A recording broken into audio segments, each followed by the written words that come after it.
Perhaps we need some outside universal threat to make us recognize this common bound. I occasionally think how quickly our differences worldwide would vanish if we were facing an alien threat from outside this world.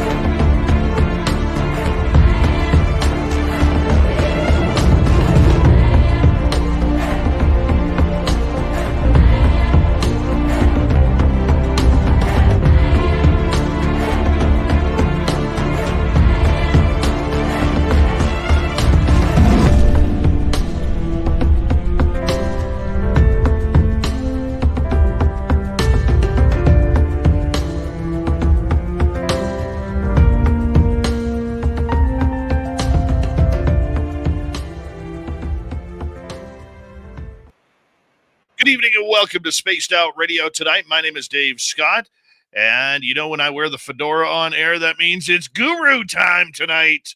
Hell yeah, the Guru is back with Ann Selene. We're going to be talking monsters all night long. Courtney Marcassani will join us in hour 3 for the all-important UFO report. You're not going to want to miss it. Yeah. Who do we have here tonight? We got Race Fan in the gold medal position, SJ with a silver, and B with a nice bronze medal tonight. Giorgio the Great, welcome to SOR Chat. Hi, Dino Bravo, Robert Lamoth, Forrest Louie, and Laura Lobbs, Bar Madison, Dragonfly, Eternity Eternal, Karen in the Woo Train, Les Paul Holland, good to see you all. Cliff Sy is here. Cliff Sy will be signing autographs after the show. Line up to the left of the studio if you don't mind.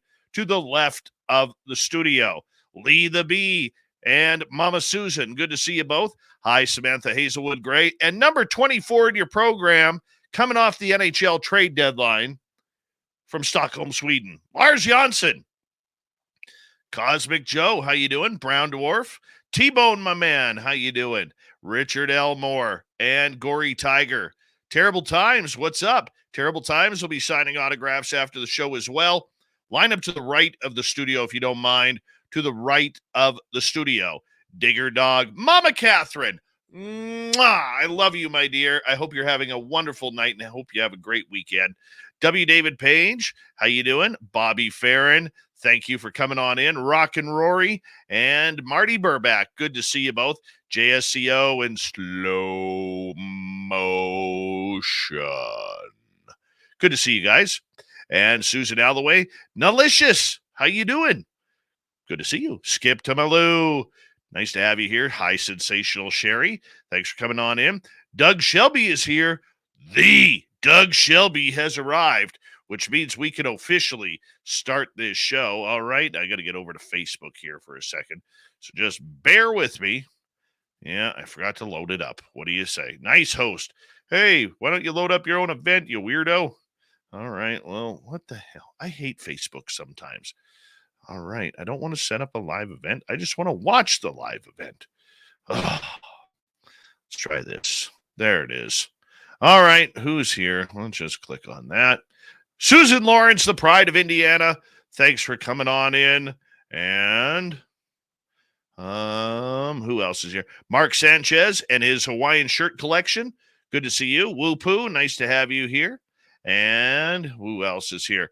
Thomas Rock, thank you for coming on in. Pam Harris, nice to see you as we continue on with our roll call. And we've burned through it already. NHI, what's happening? Okay, we got like 30 seconds or minute 30 here. What can we talk about? Oh, yes, the super chat is open. It is a wonderful way to support what we do on this show on a nightly basis. So who wants to be the first tonight? Who wants to be the first? And don't forget, you can shop at our Spaced Out Radio store. We do not have ugly swag, people. Nothing ugly there. Nope. No. Nothing ugly. Spirit Fox, thank you for joining us. And Little Cam over on Twitch, good to see you. Audacious Amber, thanks for coming on in. Let's get the radio side going. Hello and welcome to the radio and podcast side of Spaced Out Radio tonight. We have the crypto guru, Ronald Murphy. Ann Selene here. We're going to be talking werewolves, monsters, and everything in between tonight. It's going to be a great show as Bill WD-40 has entered the chat room on Spreaker, which means he's officially lubing up tonight's show, because you never want to go into a show rough. You always want to go in nice and smooth, because the roughness and rigidness, well, that just gets you into trouble. It really does. It's not a lot of fun. So thank you, Bill. And I'm Not a Monster. Thanks for coming on in. Welcome to SOR Chat. T-Bone, thank you for kicking off the super chat tonight. Very much appreciate your love and support each and every night, my man. Thank you. Hey, it's Mark Shed Talk. What is happening? Am I alive tomorrow, Mark? Please let me know, since you live in the future. I would appreciate that. And Spirit Fox. Yeah, we got our swag last week, and it's definitely not ugly. I am Pam. I am Pam. See? I am Pam. You don't want to believe me? It's right there. W. Decker, how you doing? Wolverine, good to see you. Horns up. Let's rock.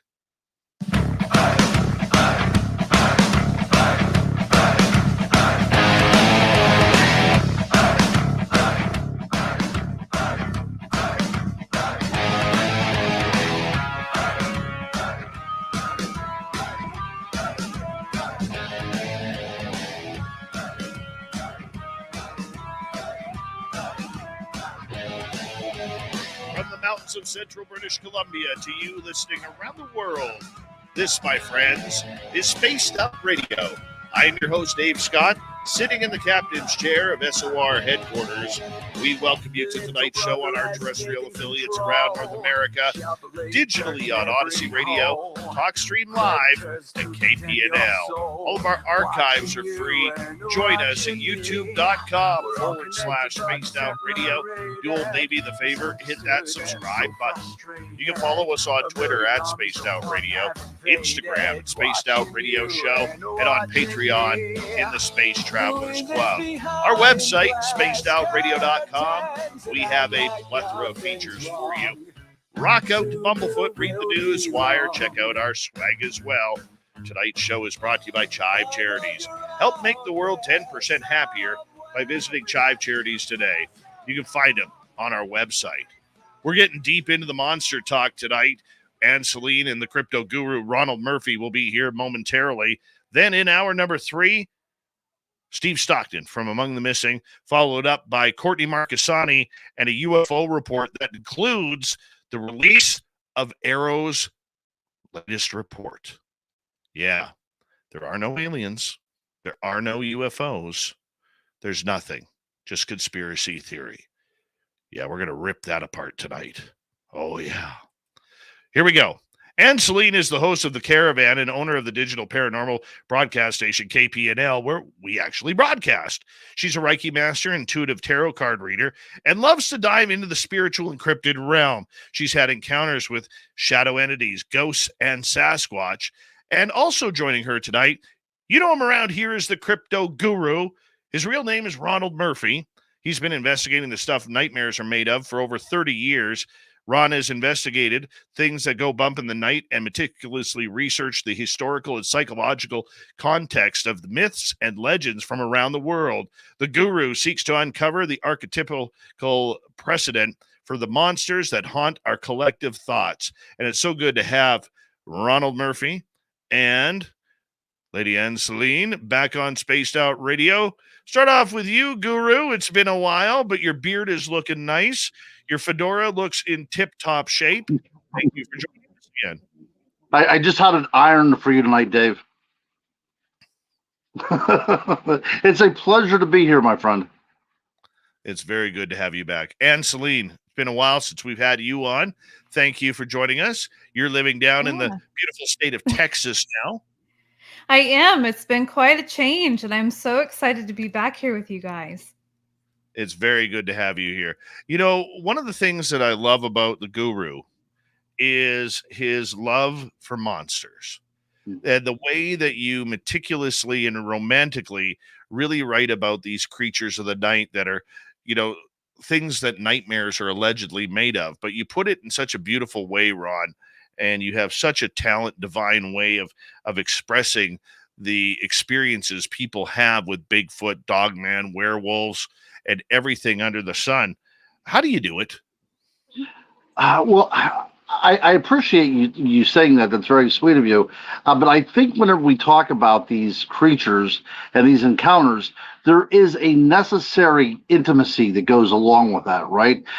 We have to know these creatures in a way that no other people have, especially whenever you confront them head on. So I've always been fascinated by these things ever since I've been a kid. So I want to take that childlike wonder and continue with it into adulthood.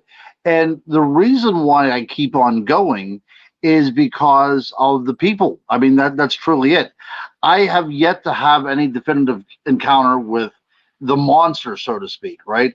I've never witnessed a Sasquatch. I've never witnessed UFOs or anything, but I've had enough anecdotal things happen to me that I know that there's something out there.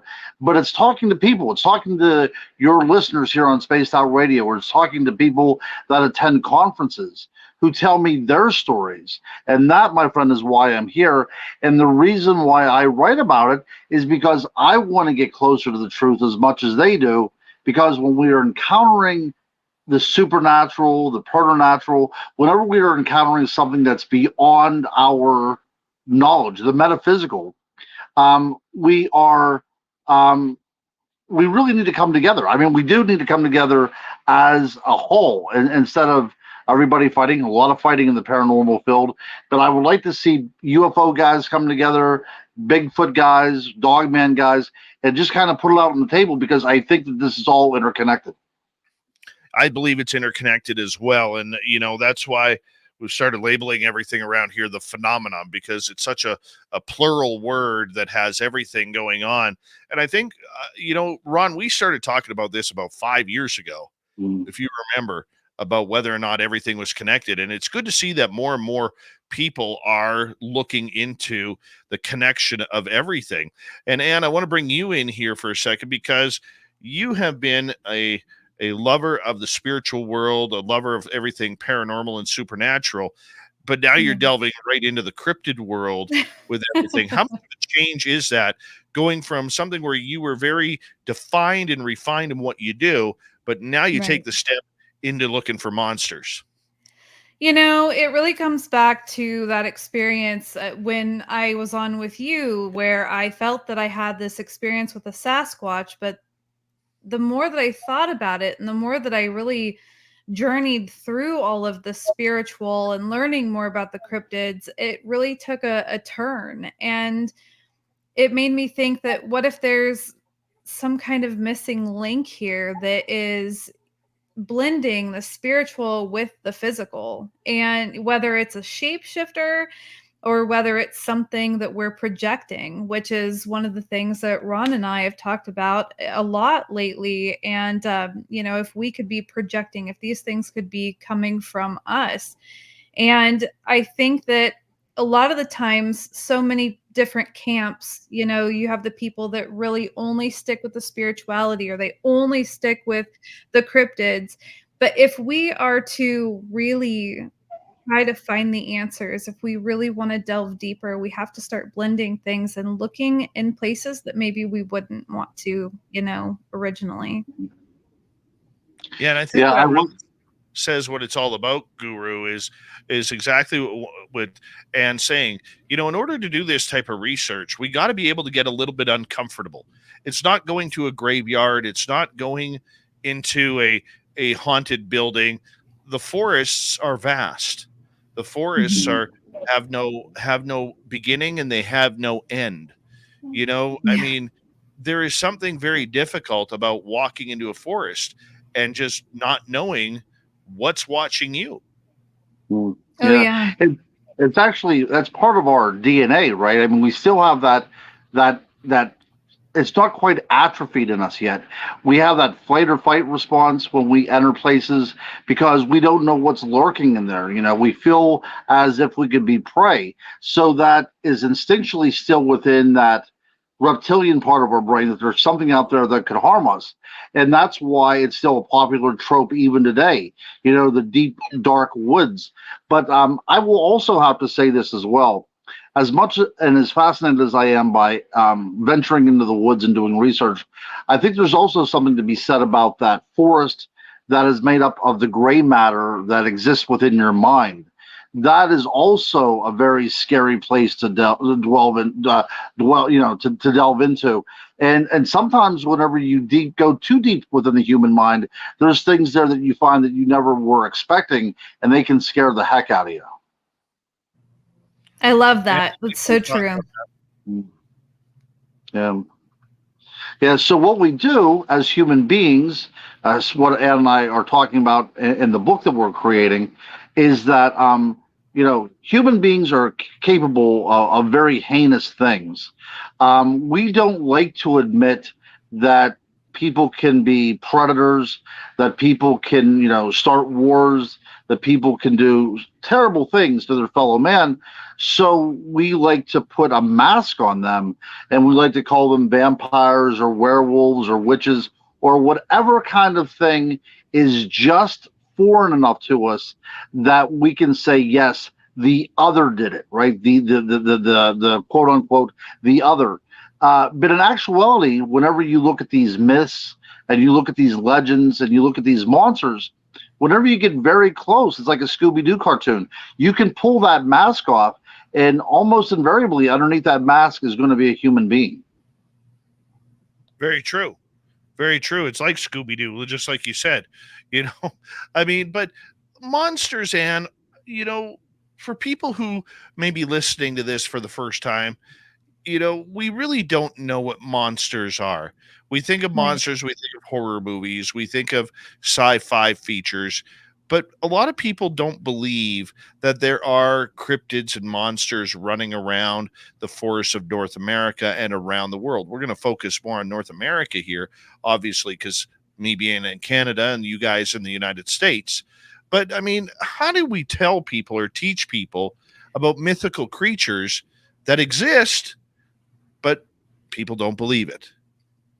It's hard because we have such limited, what you can call, evidence from having the casts and having the videos and having all the stories that go back so many years, and people that are in our community that say that they had a genuine experience. I don't think that anybody, unless they walked in your shoes and actually experienced one of these things, I don't see a way that we can really truly teach them or tell them, hey, this is factual. Because even with my own experiences, I question them. I sit there and go, how much of it was something that was actually out there in the woods? How much of it could have been something that I projected? And it's hard. It's hard to separate it, and it's hard to know until you actually have either a body in front of you or some kind of DNA. I'm not sure, but I don't know. Well, she's applying the scientific method, because if we as a community is ever going to be taken seriously by the scientific community, we are going to have to provide hard evidence. Now, it is my opinion, it's Ann opinions, it's a lot of people's opinions that we should be talking about this stuff in an academic setting. There's no reason why we don't have UFO conferences at colleges, but sometimes we do. But it would be great to have a Bigfoot symposium or a werewolf symposium at a university, so we could get all these different perspectives, because something is going on out there, right? People are seeing something, they're collecting some sort of evidence, but most importantly, there are people out there who psychologically genuinely believe that they've had an encounter. So with all that being said, this is something that is part of our culture, and why it's not being studied, it makes no sense to me at all. You could go to Harvard University right now and take a class on Taylor Swift songs. True story. But you could not go to an accredited university and take classes in cryptozoology. I mean, every now and then there will be a college that will throw one up as almost kind of like a gag where you could get like 3 credits. But I truly believe that we need to look at this because it is cultural, it is impactful, it is also part of our literary identity. People have written books about these things from the very beginning, from the very first time that a human being had sat down and tried to explain their thoughts on clay tablets. We have the Epic of Gilgamesh, and sure enough, within that work is a character that looks surprisingly like a Sasquatch, right? It's hair covered, it goes on 2 legs, it runs and drinks with the animals, and why are we dismissing this? Why are we not talking about this stuff? At an academic level, when we look at the First Nations people in Canada, the Native Americans in North America, this is part of their vernacular. This is part of their culture. And for us just to kind of say that it's antiquated or it's superstitious, we are taking somebody's identity and really, throwing it under the bus, so to speak. We're not taking it seriously. We'll appropriate everything that we need. We have Bigfoot pizzas out there. We have Bigfoot snow shovels. We have all that kind of stuff because it's neat and it will sell items. But besides that, nobody wants to talk about the possibility of something like this still being out there alive today. Here's my issue and my dilemma that I have, guys. And, we always have fun conversations when we get an opportunity to chat. And I'm going to throw this out there and as just playing a devil's advocate kind of thing. Ooh. I don't know about you guys. I am sick of the science that is supposed to be finding these creatures.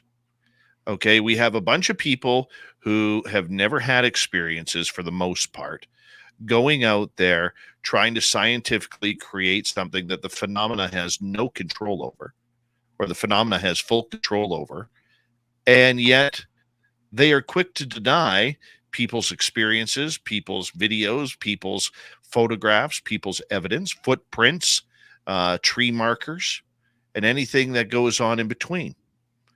What do we really need science for in this subject when, number one, science has never really bought into what we do, and number two, science has never really believed the experiences people are having, and number three, they seem to poo-poo all of the evidence that comes their way anyways?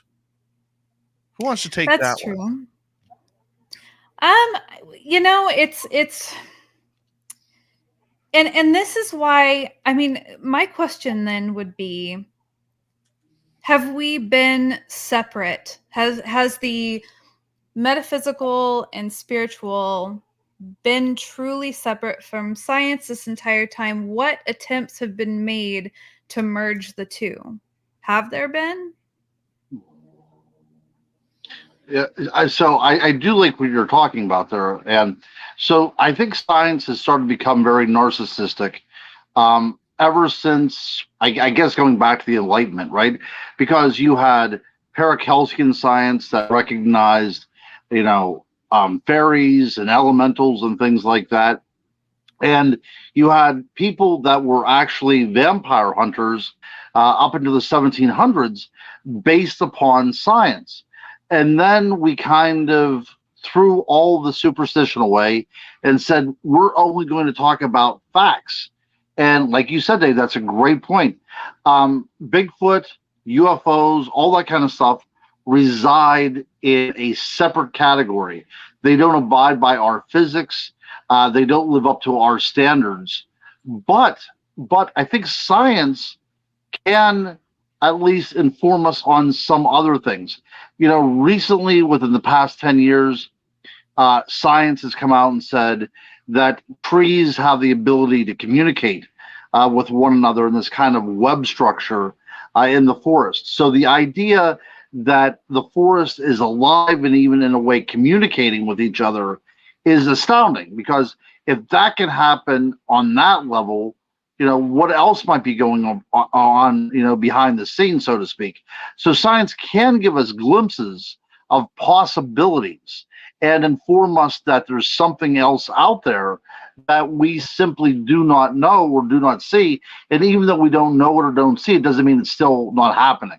And what is the name of the gentleman from Japan, I do believe, that said about the water influencing water? Dr. Masaru Emoto. Yeah, There he you did go. the water experiments. Yeah. The water experiment, right? That our thoughts can manipulate the world around us. So I think that science does lend a hand, but it's not. We are gaining things. The people in the paranormal world, I think, are gaining things from the scientific community, but the scientific community is not gaining anything from us because it's refusing to acknowledge us.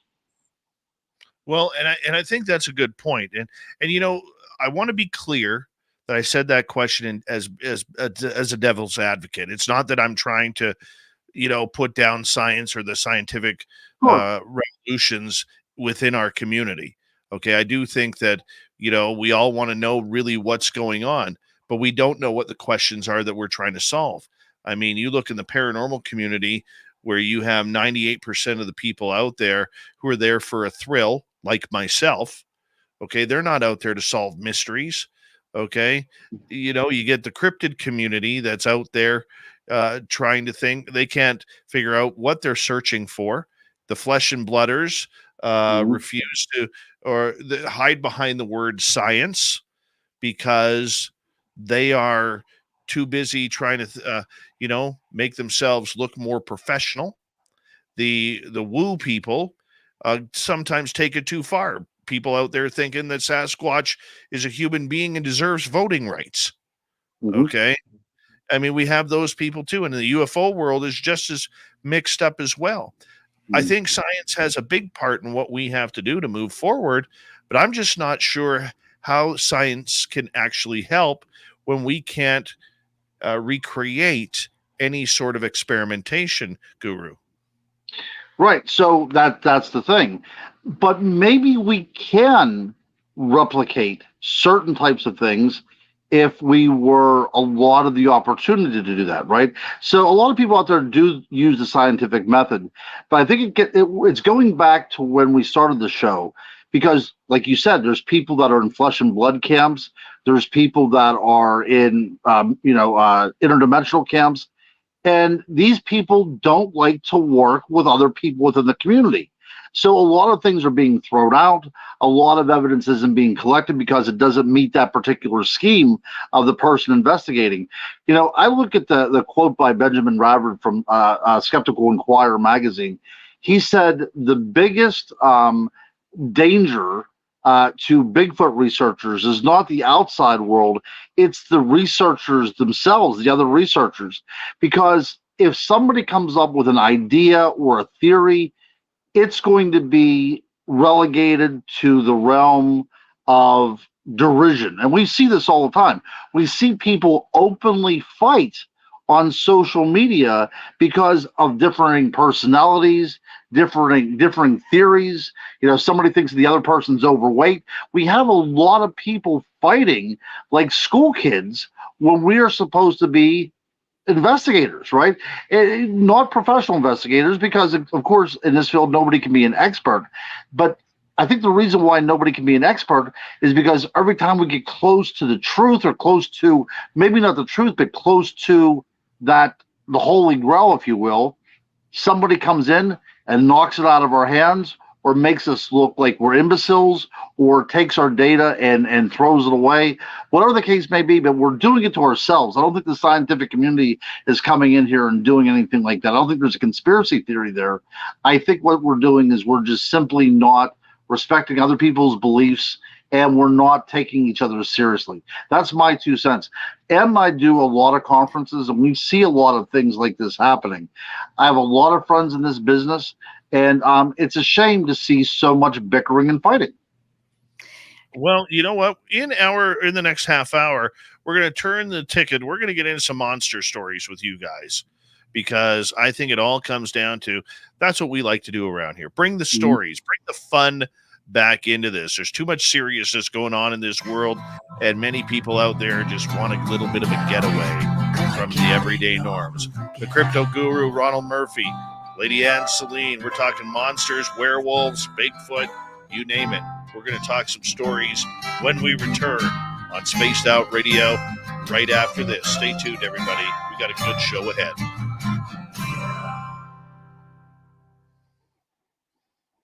Great points there, guys. Great points. Well, it's all you, Dave. It's all you. We're just following your lead. I'd love to get into the, shadow work, because that would be that's really, I know it kind of still is along the lines of seriousness, but it goes right along with what you were just saying, Ron, because I think that the best thing for the community is for the individual to start doing shadow work and really facing themselves. I like that idea as well, too. You know what the other thing, too, is watching how angry people are getting. Oh, yeah. They're really getting mad. Oh, yeah. And I hear it a lot because, I have my own critics and everything. The minute you start story time with people, these people get so pissed off. It's not all of them. I would say it's maybe 1, maybe 2 out of every 20. Okay. But there are people out there where they just go ape crazy over the fact that where's the proof? Where's the proof? My argument to that is, what's proof? Show me what proof is. Yeah, I like that. If I show you a video, you're going to say it's doctored or edited it. If I show you a photograph, you're going to say it's photoshopped. If I play sounds for you, you're going to say, oh, that's not real. That's a human. Okay. It's hard. In this journey that I've personally taken, I'm surprised at how skeptical I've actually become. I've really kind of changed. No, but you have to be skeptical. There's nothing wrong with being skeptical. What I'm saying, though, is like from a host standpoint, Right. that is connecting with people on a nightly basis on social media or whatever. I have one critic who literally calls my show the UFO, or the excrement of the UFO community. Oh my! I'm sorry, Dave.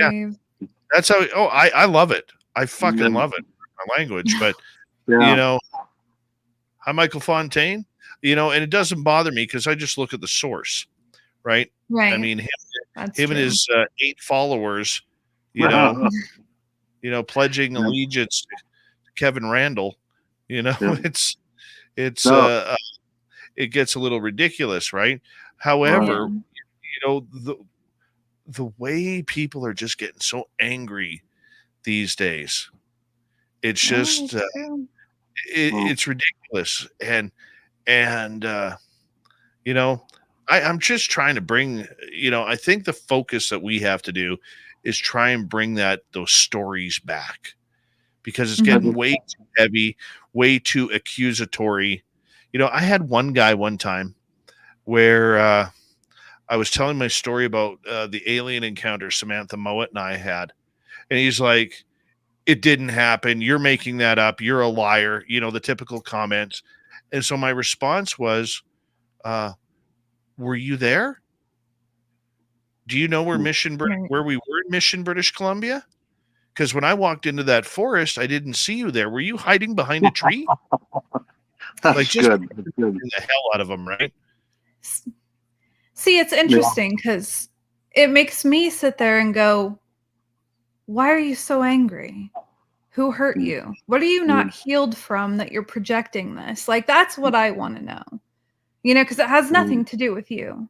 It has everything to do with him. Oh, I get that people want proof. I get that. They want the My Fellow Americans speech at the podium in front of the White House. They want that. Yeah. And it all starts with UFOs, right? But just this increase of anger where people are actually doxing people where they work and their personal livelihoods, all because you disagree over a goddamn Bigfoot. That's right. That's right. Right. Yeah. We've been to conferences before where people will have almost identical encounters or have evidence that is almost identical, and they'll fight with each other, claiming that one person's is faked and the other one isn't. I mean, that's the kind of stuff that goes on, that kind of petty stuff that goes on. It's And turning. I like this line by Metal Gaming here. Pardon me, Mama Catherine, calling it she says X is a cesspool, but realistically, even conferences are turning out to be cesspools now. they are. Yeah. Gordon Brown, Yeah, it's also become a cult. I think that's something we should talk about as well too. You have a leader, and then you have people that surround that leader, and they will do anything that person says because they want to belong to a community. Well, let's hold on to that thought. Thank you to T-Bone for our lone super chat of the night.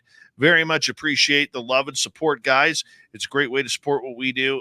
And go shopping at our store at spacedoutradio.com.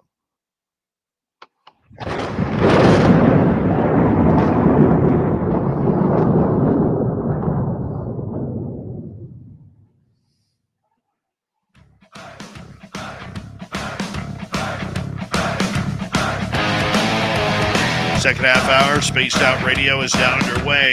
I'm the guy with the most tinfoil you'll ever see. My name is Dave Scott. I bow to you for tuning us on in.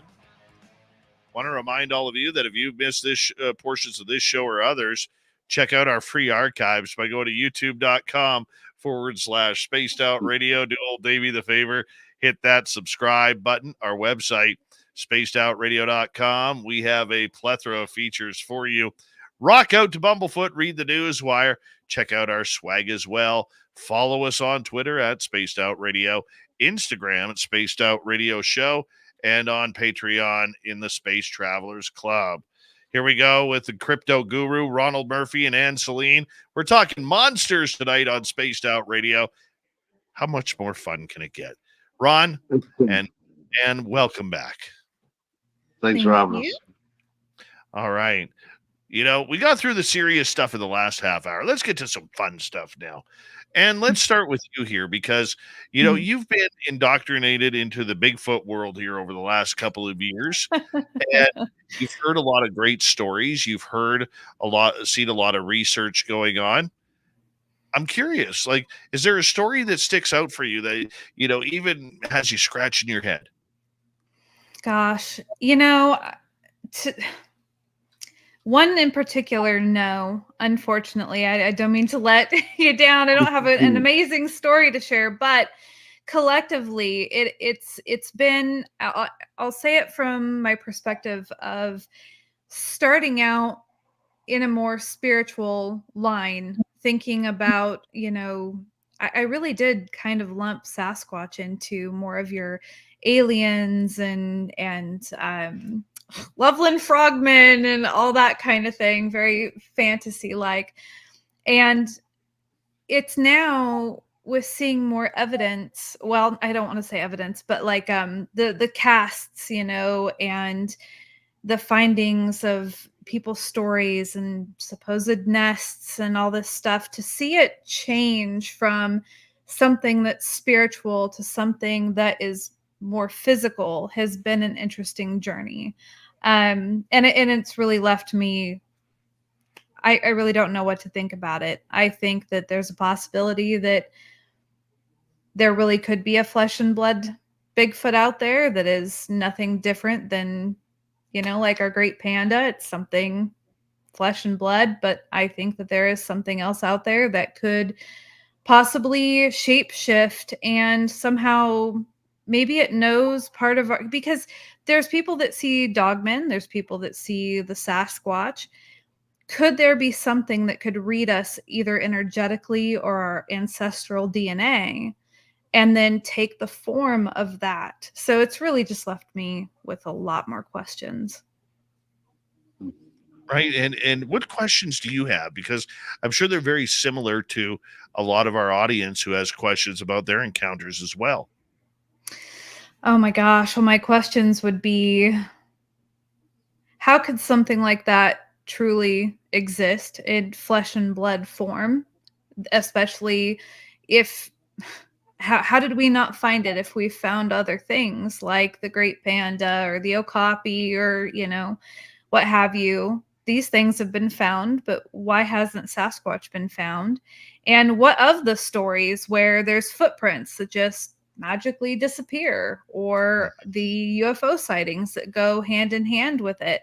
And then it's led me down this whole rabbit hole into psychology and metaphysics, and in regards to how we can manifest our reality. Can we manifest these beings? Can they appear as temporary flesh and blood in front of us? There's so many. You know what? I love the fact that you brought up the footprints, because I talked to a gentleman earlier this week where he found me through a friend of a friend. Okay. Mhm. And he walks into my daytime office and he's like, "Are you the guy who talks about Sasquatch and goes looking for Sasquatch?" I said, "Yeah, I am, right? I don't hide it. If I'm going to be the town weirdo, I might as well enjoy it, right?" And he goes, "I got a story for you. I need your advice." So I guess back in December 2020, he was out for a walk on his road, and where he lives, it's over by a lake, but it's all gravel roads out there. There's no cell phone service, nothing. Like, it's pretty rural. And he's out for a walk, and it's daytime and it's cold, but he was walking past his neighbor's house and he found a row of 12 tracks. Wow. Okay. Now here's the problem. Those tracks were in the snow, and yes, it was 2 winters ago, but those tracks were in the snow. They had no starting point. They had no ending point. It was just 12 tracks. Right. He searched the road. He searched the ditch. He searched whether or not whatever it was, jumped into the field and was, trying to get away. There was nothing. And so he went over and talked to his neighbor about those tracks. He's like, "I think there's a big bear tracks or something over there." Now, here's the thing I want to preface. When you have people who live in the wilderness, they know the animals that are surrounding them. They know what a bear print looks like. They know, or a black bear print, a grizzly bear print, a moose print, a cougar print, a wolf print. They know what they look like because that's part of safety. Hell, my 10-year-old son knows the difference between these prints, because that's safety where we live. You got to know what's walking around your yard. Okay. And so I don't need any city slickers trying to tell a rural person how, what's a cougar or what's a bear and what's a Bigfoot. Right. But these 12 tracks, he said they were about 15, 16 inches in length and couldn't figure out. So he talks to his neighbor about it, and he goes, "Be damned." He goes, "I go outside to start my car, and all I heard from the forest, they had a little pond back there that was frozen, was crashing and banging through the ice." Well, December, the bears are gone. They're hibernating. Okay, because when we hit wintertime, we hit wintertime. It's not this sissy city slicker stuff. It's a number of feet of snow and well below 0 Celsius temperatures, closing in on, minus 20 to 30 Fahrenheit. Okay. Right. So I think it's an important story to share, because he didn't know what was making this noise. Nobody did. Now, 2 years later, it makes sense to him, Guru. Yep. Well, I told a tell on here. This happened in 2018, I do believe, and same situation. It was I got to get up to get the kids to school, but it came across the TV that it was going to be a snow day, right? And the snow day in the Murphy household with 5 kids. Hey, Katie. Right. Oh, you, Katie. How's it? I didn't see that. So we have. Yeah, you have those to talk about. But anyways, so it was a snow day. 5 kids at the Murphy household, all in at the same time, is not going to be a good day. So back then I smoked, so I thought I need to get a cigarette out of my car. So as I open up the door, and it's about 7:00 in the morning, to the breast of new fallen snow, I noticed that, whoops, my light just went out. That's odd. I noticed that there was tracks in my yard. And I thought, oh, this is kind of odd. So I went up to investigate, and sure enough, these tracks had toes to them. You can see toes. Now, these were not large tracks by any means. These were probably about the size of a 5 or 6 year old's foot. Very, very small, but you could easily see the 5 toes. No question about it. I thought, well, it looks as if there's a child out in my yard. So I decided I would follow the tracks to see where they go. They started out in the middle of my yard, okay, and it was a right track, another right track, and then a left right track, as if something either stepped off of something or stepped out of one reality into our reality. Now, these tracks then proceed to go to the front of my window and appeared to have looked into my window because they were facing my window, and then they went off over the hill and they disappeared over the hill. So they didn't come out of the forest. I had forest surrounding my house. They did not come out of the forest and did not disappear into the forest. They kind of materialized in the middle of my yard. And what is even more curious is that, I investigate the paranormal. It was as if whatever was making those tracks knew what I do, and not only knew what I do, but kind of investigated itself to see what was going on. Okay. This was a startling thing for me because this was the first time ever I found tracks that I could not explain away. I took pictures of them, all that good stuff, sent them to Stan Gordon, who's a major researcher in my area. And, this was probably about January, I would say. So we'll fast forward now to about April of that year. And in the woods this time, I encounter the same tracks.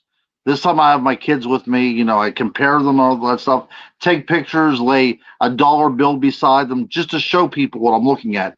And there was only about 3 or 4 tracks that were in the mud. They weren't going anywhere. They didn't come from anywhere. They were just in the mud. I send, again, the pictures to Stan Gordon, and this time he publishes them on his website. He doesn't say where they are exactly. He just said they were in Derry Township. He didn't mention my name or anything like that. And within 1 week's time, those state game lands where those tracks were found was now shut down and no trespassing. True story.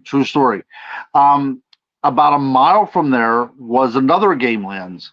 And I was at a conference that same summer. And a guy came up, talked to me because he knew I was a local investigator. And he said, I was finding these very strange stick structures in this one particular area. He said, I hunted down there all the time, but then he started to investigate that area. He said, then one time I was down there again, and I meet somebody down there in fluorescent orange, and the guy tells me I can no longer be down there anymore because the state game lands were sold to a private firm, and now those woods are now no trespassing. A little bit curious, a little bit conspiracy theorist there, but something happened with 2 people that were investigating in a very close proximity to each other, found some sort of evidence, told somebody, and then that somebody, publicized it, and immediately it was closed down. Wow. Yeah. Wow. Yeah. And that's just incredible that it could get that personal. Really. Right. So that's the thing. UFOs, UFO encounters, Bigfoot encounters, sometimes even Dogman encounters. It's as if these creatures know you and they're investigating you. And if you have an experience with them, it's as if they are offering themselves for that. If they're providing you with some sort of epiphany, if they see it as some sort of a gift. And that in and of itself is worthy of at least discussion, because are these things possible to even be encountered unless they allow themselves to be encountered? Ann, what's your thoughts? Well, I think that, I'm always going to default back to once you have an encounter, once that energy connection is made, I think that the door is open. And I think that sometimes we're drawn to certain areas because we're supposed to continue to walk this path. And maybe on a subconscious level, we are constantly saying, hey, we had this experience, we're open to it, we want to continue to be open to it. And so then we can have consecutive experiences. And maybe these things, whatever it could be in that moment, they feel that. And maybe, I mean, who knows how it works on their side. That's how I think that, I mean, that's what I feel. But these are good examples because, for instance, if you were, you know, in the paranormal world of ghost hunting, right? A lot of times people talk about this attachment, that something follows somebody from place to place, right? Or abduction experiencers often have it throughout periods of their lives, right? There's a continuation or a follow-up. And I think when we start kind of connecting the dots, we see that, just as Ann said, there's some sort of inclination there for this person to experience these kind of things. And that's a very, very interesting detail that I think is often overlooked. And sometimes you can even find it as part of the heritage of that particular family, which is even more strange.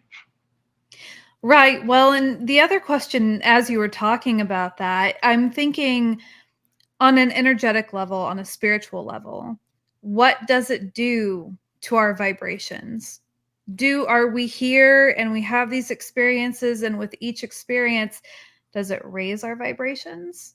Is it for a bigger, picture in the end for whatever happens after we aren't here anymore?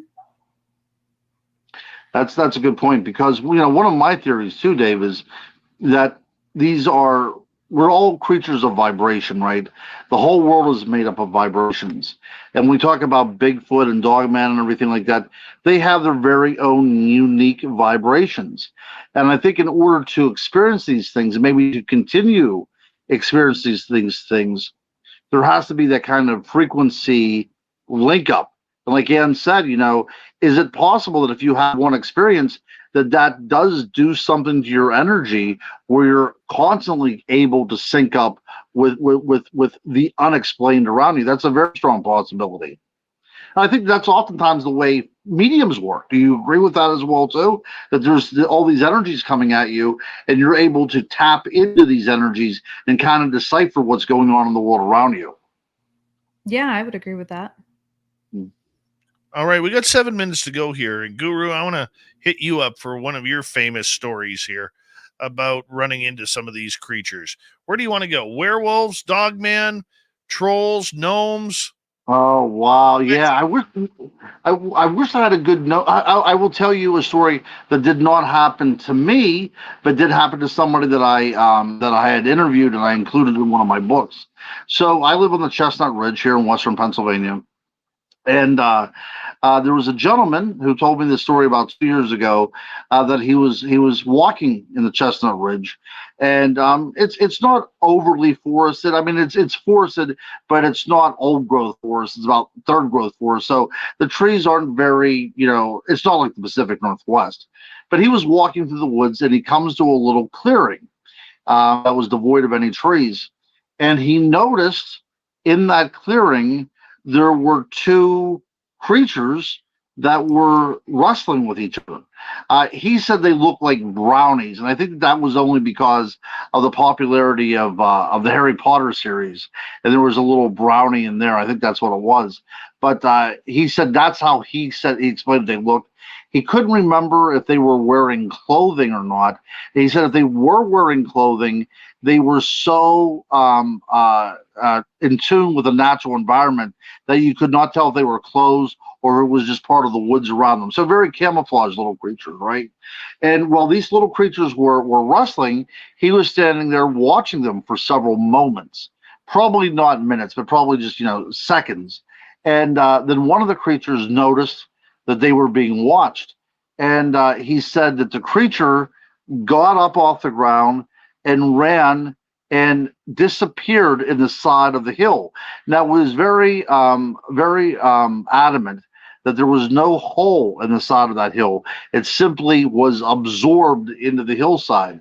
Now, the other creature now does not run, but this is very fascinating. The creature does not run, but it goes through an inventory of shape shifts until it assumes the identity of a very large bird and it flies away. That's one of those stories that really, I mean, the guy told me it. You can tell that he was a bit shaken by it. And you can tell that he didn't tell the story very often either, because it does have, a lot of fantasy elements to it.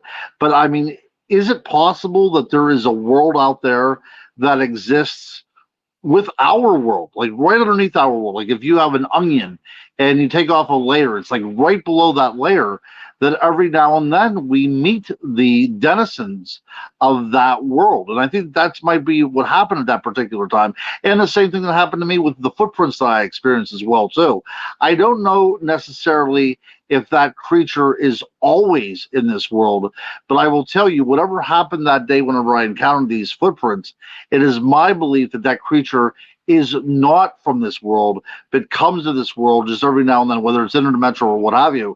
And I think the story that the gentleman told me about the little brownies that were rustling up in the Chestnut Ridge is similar to that. I think that they were part of our world, that they can come into our world and they can even live within our world, but they're definitely not from here.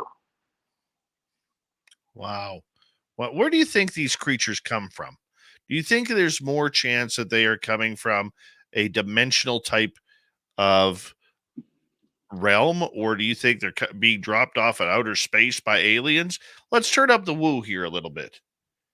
I like the term Goblin universe. That's what I used in my book to explain my research on the Chestnut Ridge, that they come from that place where woo does reign, right? It's a place where our physics, our science, our philosophy simply don't work. It's their own little universe. Now, that being said, our universe and their universe are layered one on top of the other. So every now and then we have a bleed over, right? So we can visit them and they can visit us. But I'm a believer, as I get deeper and deeper into researching these things. It is my belief that there are multiple realities occurring simultaneously on this planet that we call home. And sometimes, every now and then, there is a time whenever those realities collide and we experience something from that side into our own. I can see that. Ann, your thoughts, as we got about 2 minutes to go. Honestly, and this just comes from an energetic feeling. I think that these things are part of the earth somehow. I believe that there is so much more to the world that we live in than we know. And I mean, we were born into this great forgetting, and there's so much information about our earth that has been forgotten, from ancient technologies to our history, just everything. And I think that there's a possibility. I mean, there's so many different possibilities that these beings, fairies, puckwudgies, whatever, that they're a part of our earth just as much as we are. Mm-hmm. Yep. Do you think talk about inner Earth? Can you restate that? Do you think that they live in an inner Earth? I don't know. It's really hard to describe. It's one of those things where it's like you can, like I can feel it.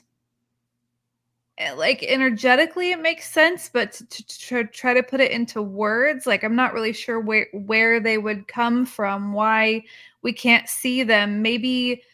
What if it was like a vibrational thing? I'm not sure if that would work, but if we're at a certain level and they're at an energetic level that we're not, like frequency vibration wise, could we not see them? I'm not sure. Does that make sense?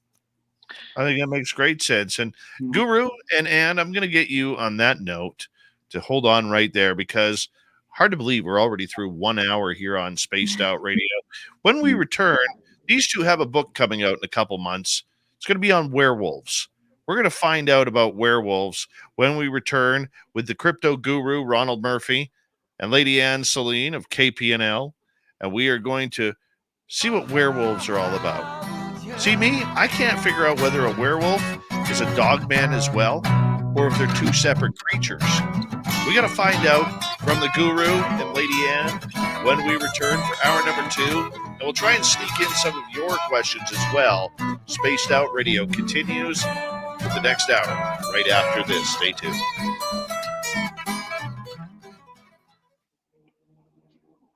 That's good stuff. That is good stuff. Good stuff. All right, we got about 5.5 minutes. Do you guys want to hang out, or do you want to take a break? I'll hang out. I have no problem with that. Right. You guys chat. I have to hit the little boys' room. I'll be right back. Go right ahead. Hello, Ron. Hello there. You know what? I'm trying to look up the chat. But let's see here. It says chat with studio. Now I'm afraid to press this X. Let's see here. Comment. Okay, there we go. There we go. Hey, somebody says that Castle Dude says Ann and Ron love you guys. Have you ever seen a ghost? We got to talk to more to Castle guy whenever he comes back. Have we ever seen a ghost? Is that what you said? That's what Castle Dude said. Have you ever seen a ghost? Yeah. Well,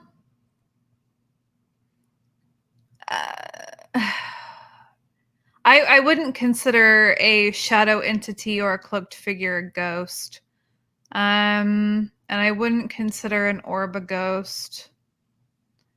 So if we're talking like a full-bodied apparition, I'm going to say no, I have not. Right. I was in an investigation where it sounded as if my son, his voice was coming over a spirit box saying, Daddy, Daddy. So it was almost as if different types of worlds collided.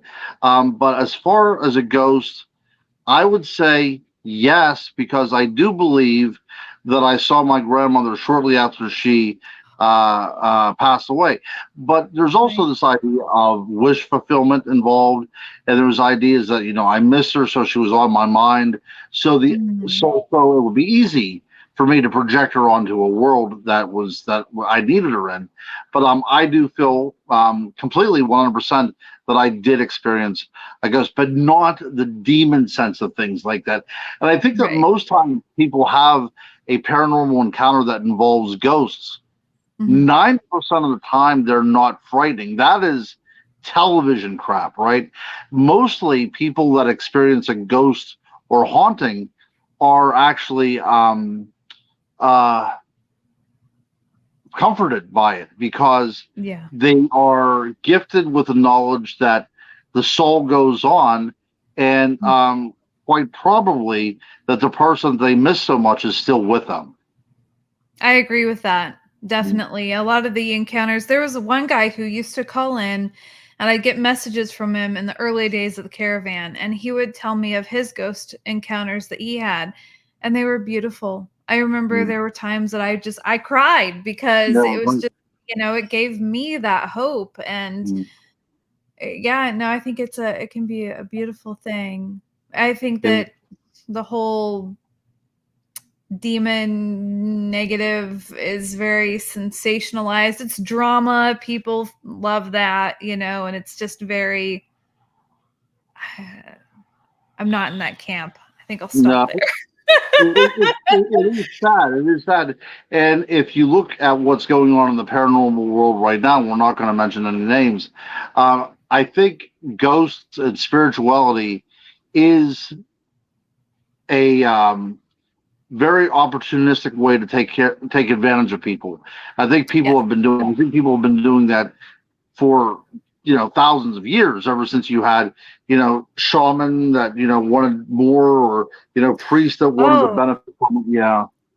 Well, and see, okay, so this is something new that I kind of learned about myself. I've definitely had, I don't know if you want to call them predictions or energetic insights that have been pretty spot on. Like I've talked to you about the different football games that I've watched where I just felt like I knew the outcome and it happened, play by play. But at the same time, I learned because, I've got ADHD and people have always called me the noticer. And in certain situations, when you have this and you pick up on these tiny little minute cues, you can read situations and have more insight than you normally would. And there's a lot of people out there that can actually use that skill to say, oh, I'm a psychic, I'm a medium, and they, and they do it that way. And it's unfortunate, like what you were saying. It is easy to take advantage of people. I got a funny story about that. I had a lady about 5-6 years ago who was all about knew nothing of this field, knew nothing about. She tuned into all of our psychic shows that we used to do, knew nothing of this. And 6 months later, she's claiming she's psychic and doing paid readings on Facebook. Oh, yeah. Oh, boy. And the problem with the psychic realm is, and I know a lot of really good psychics, okay? Right. Like incredible psychics. I have one, Samantha Mowat, who's like 100% with me. 100%. Like literally when we talk on the phone, she finishes my sentences. It's annoying as hell, but it's just, that's how in tune she is. And for a lot of these people, though, they take advantage because people who go to psychics are desperate for something. They're desperate for healing. They're desperate for help. They're desperate for anything. They're hurting. They take advantage of that. Hey, I want to say a big thank you tonight to T-Bone with our lone super chat tonight. Thank you very much for kicking things off. Hi, Lacey Blue. And hi to, who else came in here? Gorgeous Larry and Kaysen. Here we go. You're listening to Spaced Out Radio with Dave Scott. Follow Dave on Twitter at Spaced Out Radio and on Facebook, Spaced Out Radio Show. Here we go with hour number 2 of Spaced Out Radio tonight.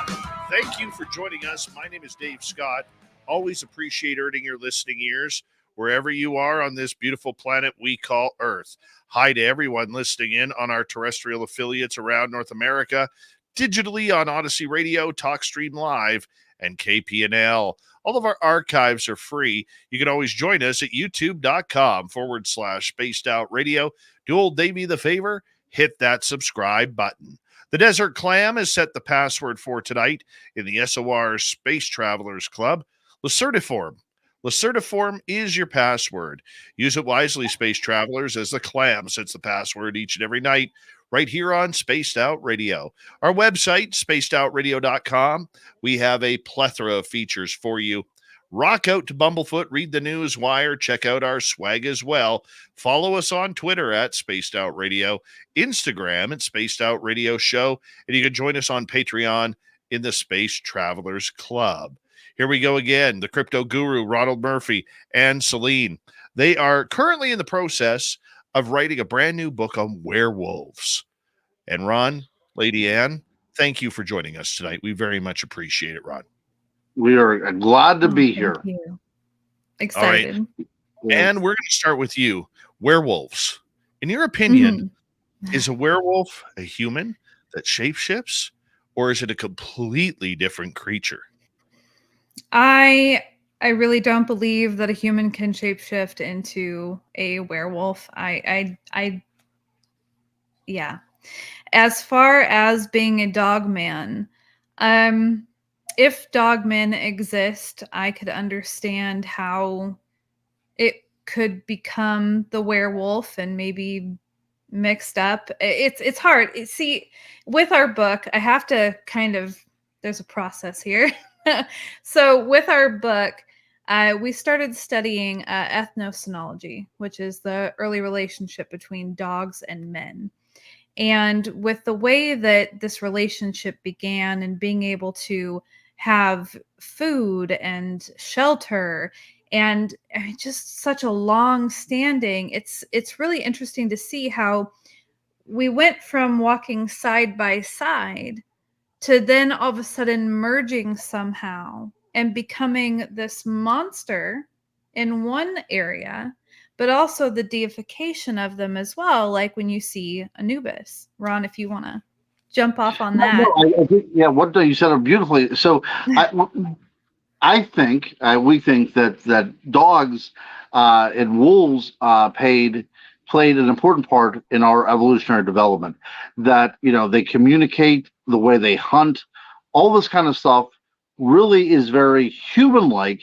And I think the reason why it's human-like is because we adopted it from the wolves to the point that it became part of our behavior, right?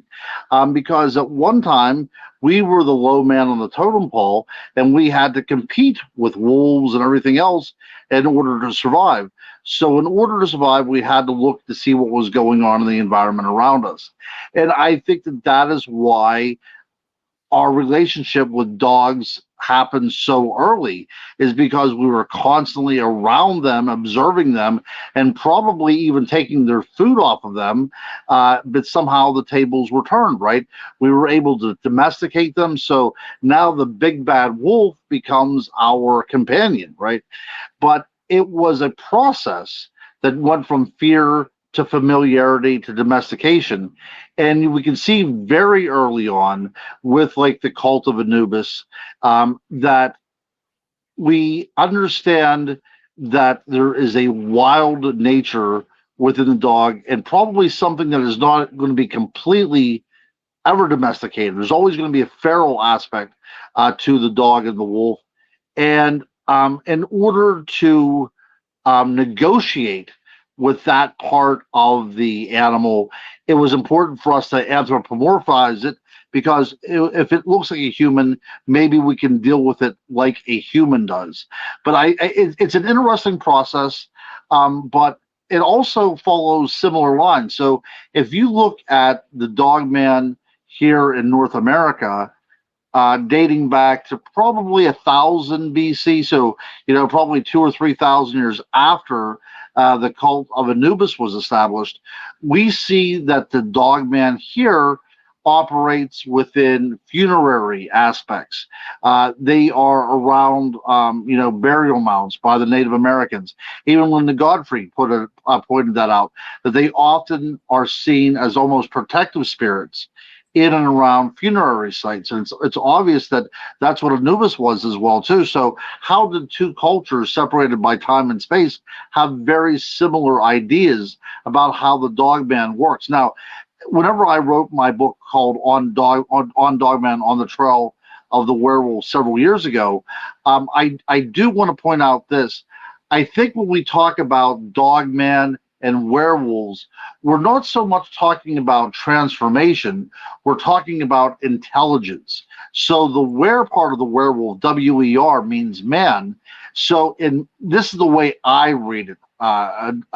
So we're dealing with an animal that has intelligence like a human being and doesn't act like a human being in that. So I don't think there's transformation going on, but I think we're dealing with a very specialized creature.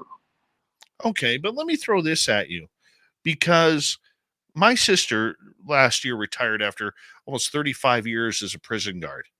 Mm-hmm. Okay. And the one thing that she always told me was that come a full moon, the roof would be blown off each time, because the full moon literally brought the craziness out of the inmates. And this has been noted at prisons and jails across North America and the world. It's been brought up at insane asylums, okay, and mental health facilities. Hospitals have most of their incidents on full moons. Okay, what is then, and we bring a werewolf into the idea that they change on a full moon. Is there a Right. coincidence there that many humans go crazy on a full moon, and yet some of them may shapeshift? I mean, you know, I definitely have felt a change depending on the lunar cycles, and I've talked to a lot of people that feel really in tune with those cycles. Um, I also, it's interesting as well because when there's still that real wild part of us that we try to keep hidden, that we don't necessarily want to face. And so part of me wonders if along the line, if somehow we didn't create the werewolf as a way to be able to express our inner wild.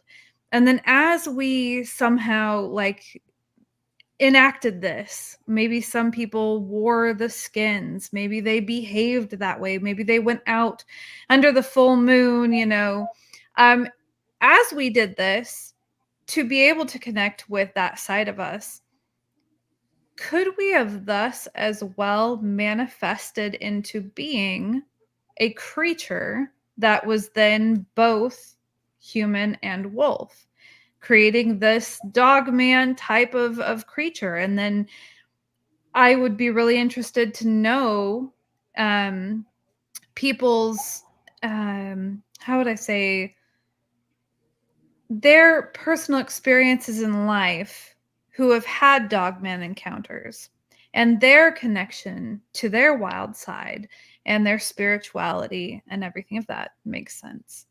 It does make sense, but I know what you're talking about, Dave. The moon does have influence in a lot of different ways. I don't think that people quite understand. I was interviewing a person who was from upstate New York, and he was working in a mental institution. And he said that during the full moon, there were certain individuals there that did believe that that was causing them to transform. And I have a story for you. He told me about a transformation that occurred. So this one gentleman was sitting there, and he was telling people that he was going to be transforming. It was a full moon. He was going to turn into a werewolf. So, of course, nobody was believing him, but they said as the moon grew into its fullness, as it made its way into the higher into the sky, the gentleman's demeanor changed. He said even the look on his face became twisted, and he became very animalistic, and he attacked the guard. Now, he didn't physically change, but psychologically, he believed that he did become a werewolf. So I guess it really does depend upon your definition of change, because in that gentleman's eyes, he was indeed a werewolf, transformed from a man to an animal. Very, very strange indeed. Okay, well, let's shift this another way again. Okay, we have people who have these dogman or bipedal canine encounters with 6 to 8, 9 foot beings that have the face of a dog, the body of a human. Okay, some of them have human type feet, others have dog like feet. Ron, you have studied these for a number of years now. What is the difference between a dogman and a werewolf? Wow. And I think that we do use them interchangeably so often. And then you also have to go is what is the difference between certain types of Bigfoot that are being recorded as opposed to a dogman as well. So whenever I looked up the very first encounters with what people would call a dogman, and this was up in the woods of Minnesota and Michigan. This is whenever loggers were first starting to go in there. They were witnessing what they described as upright canines. But one of the very first stories I was ever able to find, and this was in the late 1800s, a gentleman was treed by a pack of upright walking canines. Now, they didn't seem to be unbelievably large or anything like that, but, at least they weren't large enough that they could climb the tree and get him. But the gentleman who was up there waiting for them to leave said as they walked around the bottom of the tree, one of these wolves reached into his pocket. I'm not sure where he got the pocket from, and pulled out a thing of chewing tobacco and put himself in a little side jaw. So there's a lot of fantastical elements of these stories as well, too, and a lot of human projection on them as well. So the reason why they were called dogmen, not only because they were upright, but they also took on the same habits of a human being as well. So I think it's very hard to differentiate. And I think as we go farther into this, I think that the terms will interchange simply because they're not only convenient to interchange, but there's also an element of the superlative to it. There's a little bit of woo to this. Right. I could see that. I mean, how does a dog man wear pants? That sounds like a Exactly. werewolf to me. That's right. Exactly. So, and we have to look at the derivation of the word dogman itself, and that was a radio prank, right? That was made up. I think it was in the 1960s, but it doesn't come out of a vacuum, right? Somebody that's making a prank on the radio and comes up with this song about the dog man has to work on some sort of foundation, whether it be legendary, folkloric, whatever the case may be. Because in order for it to take hold and become part of our imagination, it has to be rooted somewhere. And that somewhere is in our collective unconscious. I truly believe that. I think that all of humanity around the world are inclined to believe in an anthropomorphic, animalistic creature. And now that is kind of our job to discern why that is. Why do we around the world, in all cultures, even African cultures, Asian cultures, why do we have this already implanted within us that human beings are capable of transformation, right? So one of my hypotheses is that the reason why we are so predisposed to these kind of things is because we've encountered them in our collective past. So whether it was a dog man or somebody transforming into an animal, or whether it was people dressed in the skins of animals that so left an impact on us that it became part of our nightmares. And we do know that people like the Vikings, the berserkers, they would dress in animal skins and take on the attributes of that animal for warfare. And we also know that some of the serial killers in the Middle Ages and in the Renaissance who called themselves werewolves also used belts and things of that nature.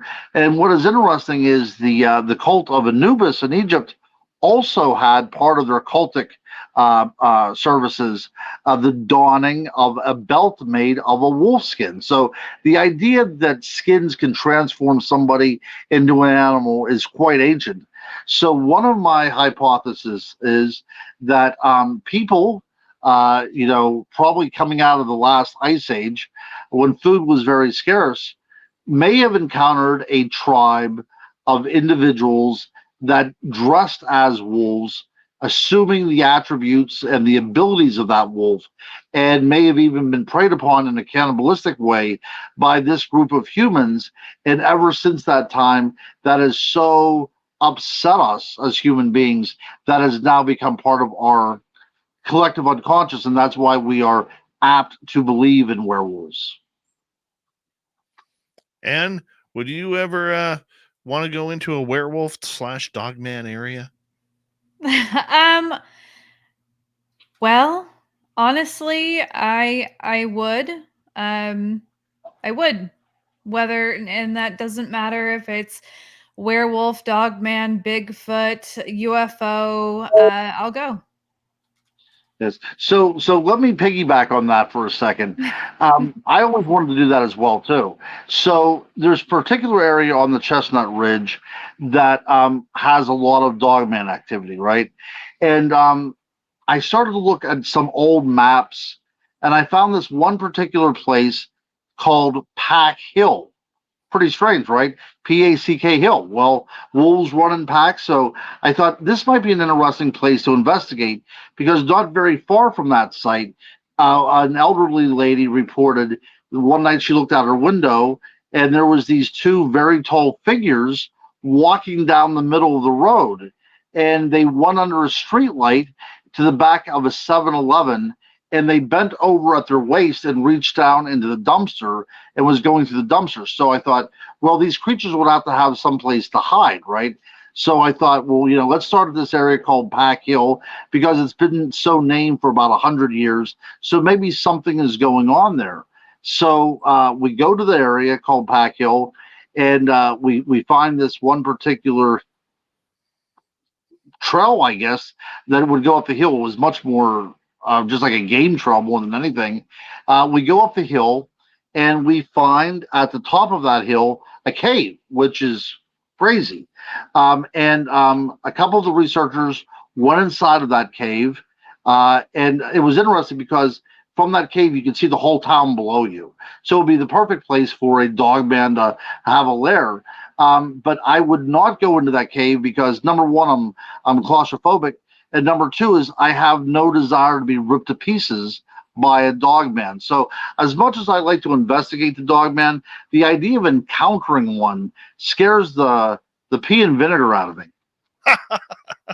Hey, Ron, I want to ask you, how do you know you're in a dogman territory?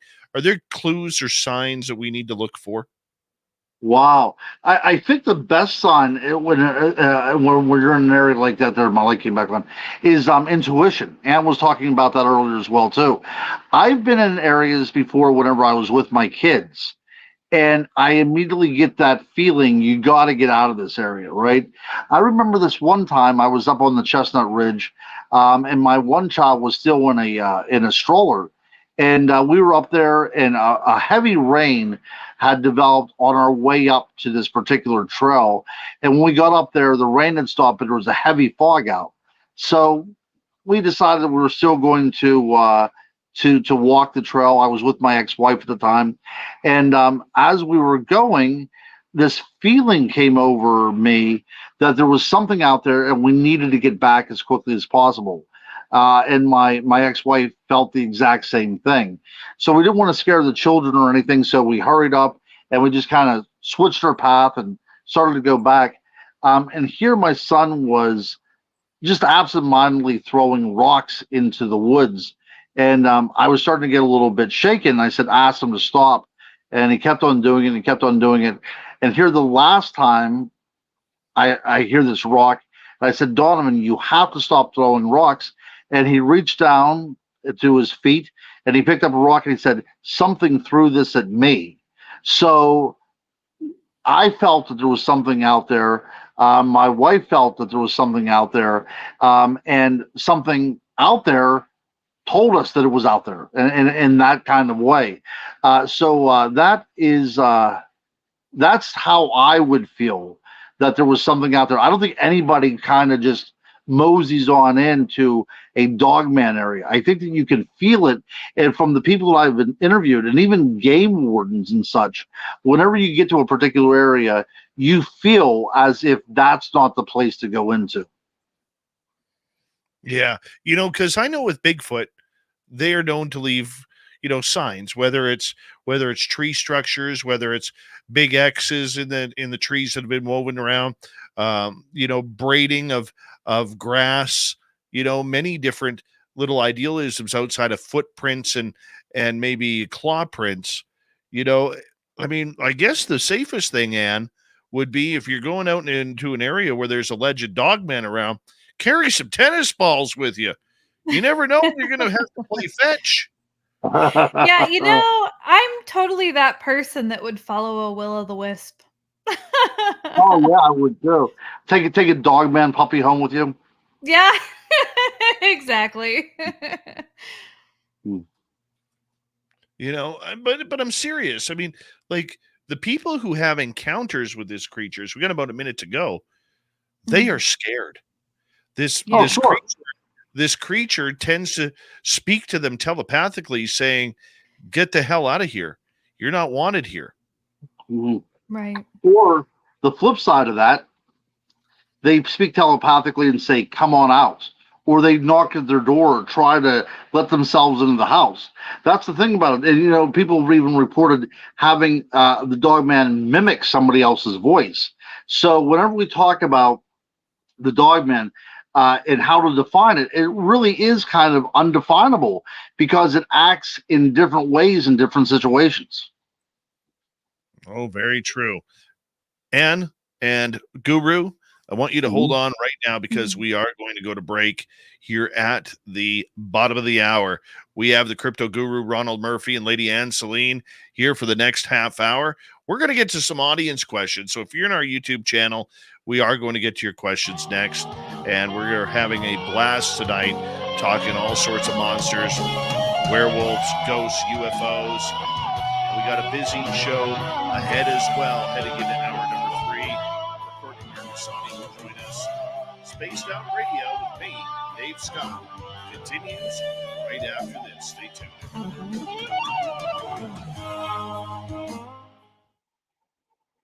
There we go. That's awesome. This is flying by. As I was always. just going to say that. Oh my gosh. That's for sure. This has been great. Oh, I had a blast. From the gurus here. Yeah, I'm looking forward to questions. I like audience questions.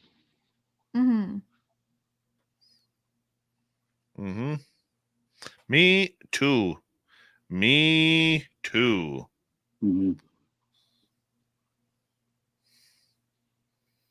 Awesome. It is awesome. How you doing there, Ann? Still awake? Yeah.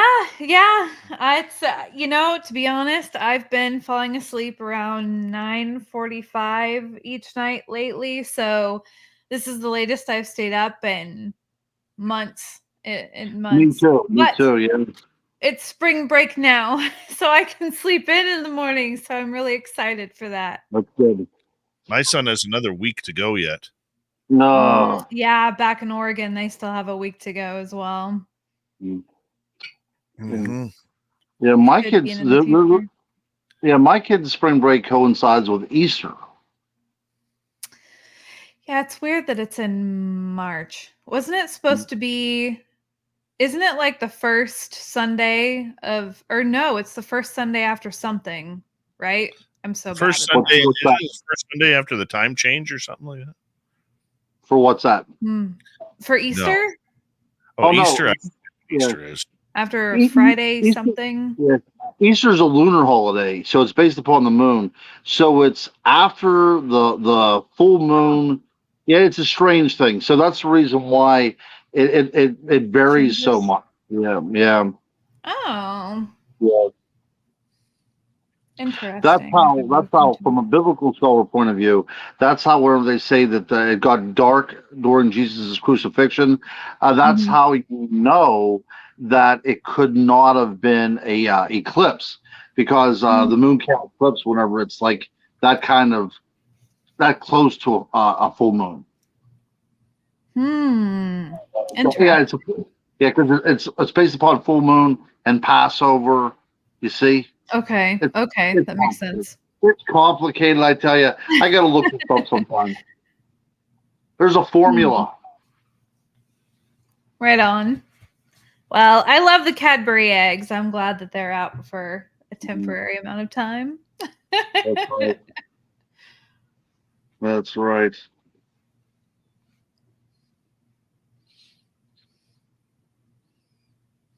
I wrote a book, Dave. It just came out. When Good People Fall in Love with the Wrong Person. Yeah, we need to talk about that. It's a self-discovery book. So in other words, it's a book about reclaiming your virginity? It's about reclaiming who you are as a person. That's right. That's right. So if you want to reclaim your virginity, buy Ron Guru's new book. Yeah. Yeah. I'm glad you did that, though, man. It's a step out of your comfort zone, and I'm really happy. I mean, don't let my bug and tease you too much. No, not at all. No, it was very cathartic, and it was like an exorcism, because I really didn't know how I was screwing up in anything. So I took a long, hard look at myself, and then I thought, well, what would other people say about this? What would Freud say about this? What would Carl Jung say about this? And so I looked at all these different approaches to love and love languages and what people want out of a relationship. And at the end of the day, I found out that I was screwing up. I was giving far more than I was receiving. And in order to really appreciate a relationship, you have to get as much back as you're putting in. You have to. Yeah, no, I agree with that. It's definitely relationships are an amazing thing if you can learn to, number one, I think that you have to have that good relationship with yourself and know yourself and be able to forgive yourself, and then be able to take that and filter it into your relationship and be honest and everything. It's not easy. Not everybody can walk that path. Exactly. I don't think I can walk that path, as a matter of fact. And I'm okay with that. All right, guys, we got know what to 27 say. seconds. Thank you to T-Bone ×2 for the super chats tonight. Very much appreciate the love. Don't forget, you can shop at our Spaced Out Radio store. We do not have ugly swag, people. No ugly swag. So go check it on out and choose something today. Ask the people who bought. They'll tell you it's not ugly. We got good stuff there. Here we go with the next half hour, everybody.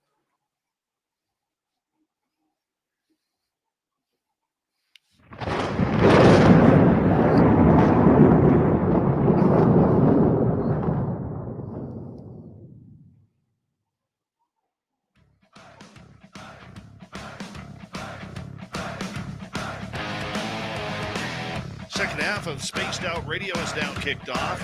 Thank you for joining us. My name is Dave Scott. Always appreciate earning your listening ears.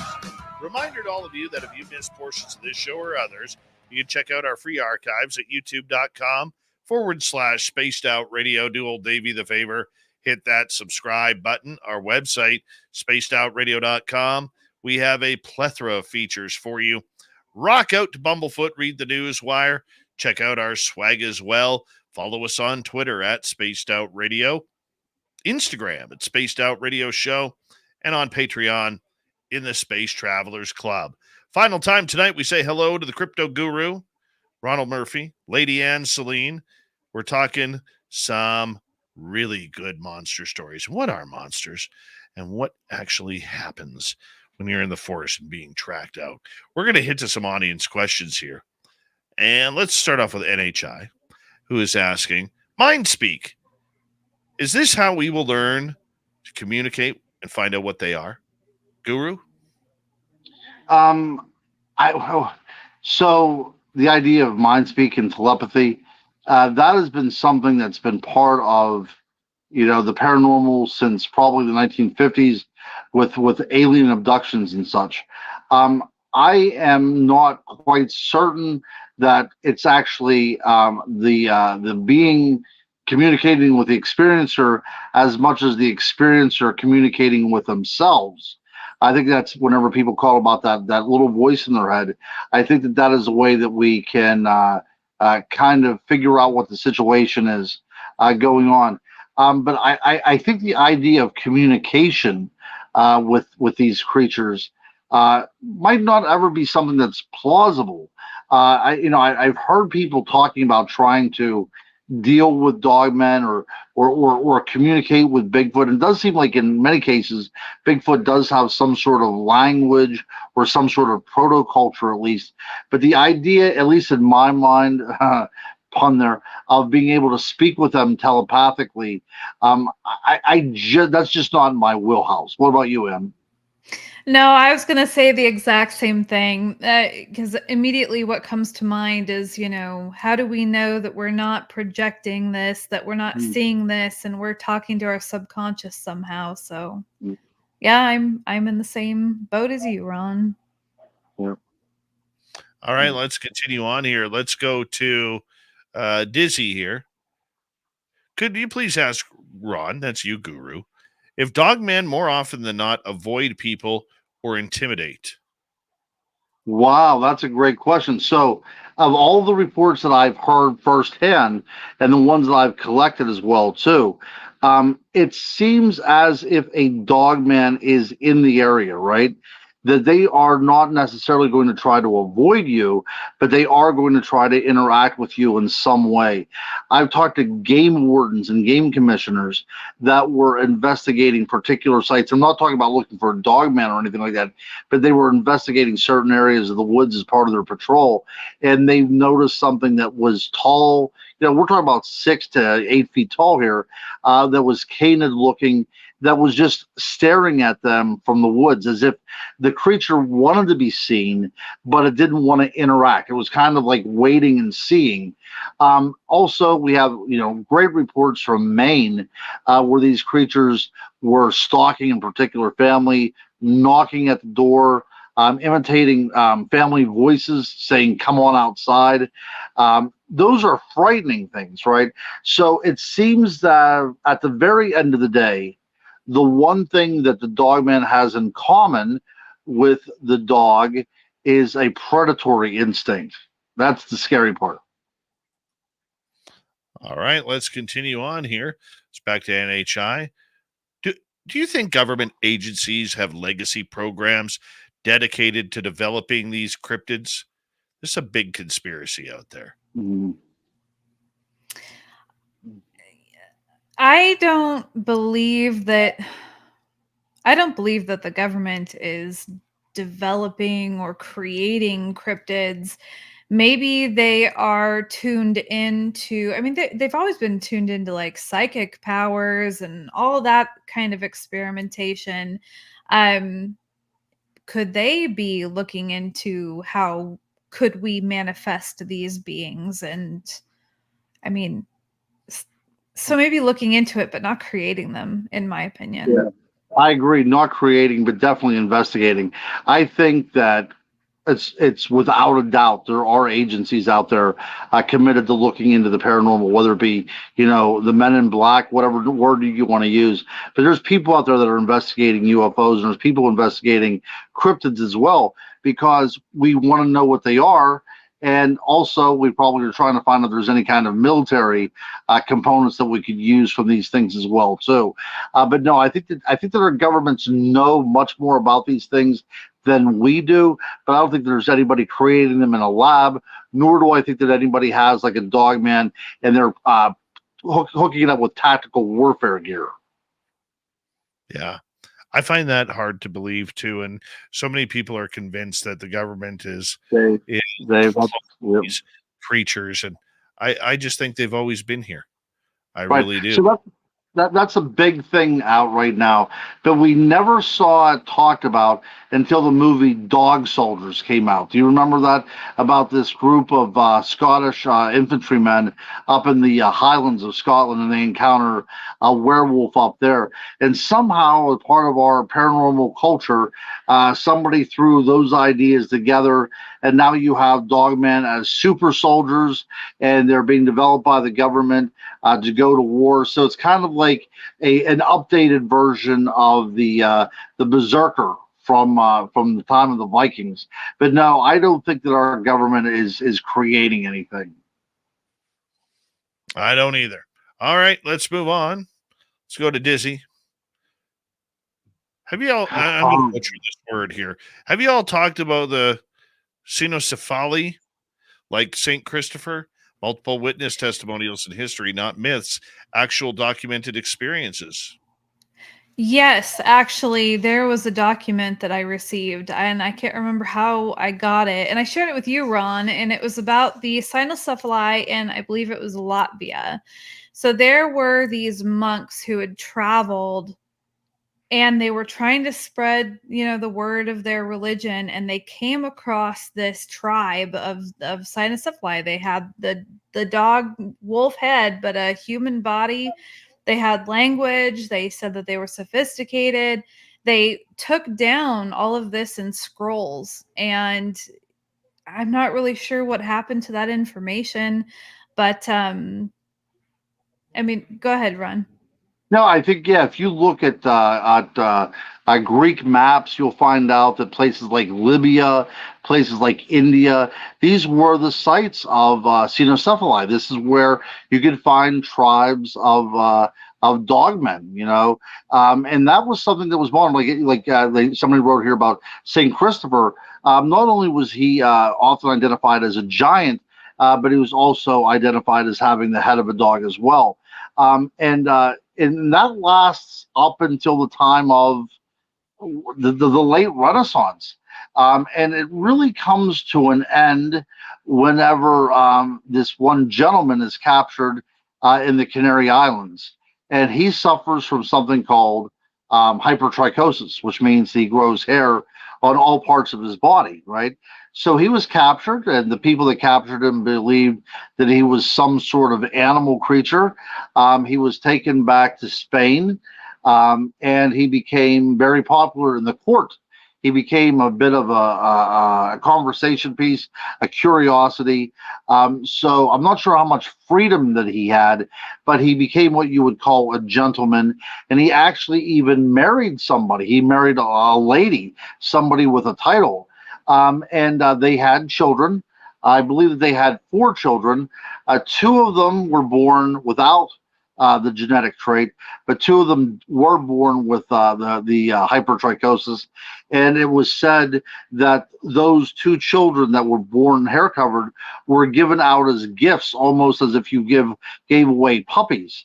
So I think if somebody was born with hypertrichosis, that these people would be banished, maybe not by force, but just definitely by tradition. Same way with if people have leprosy, they go off on their own. And I think that this would happen as well too.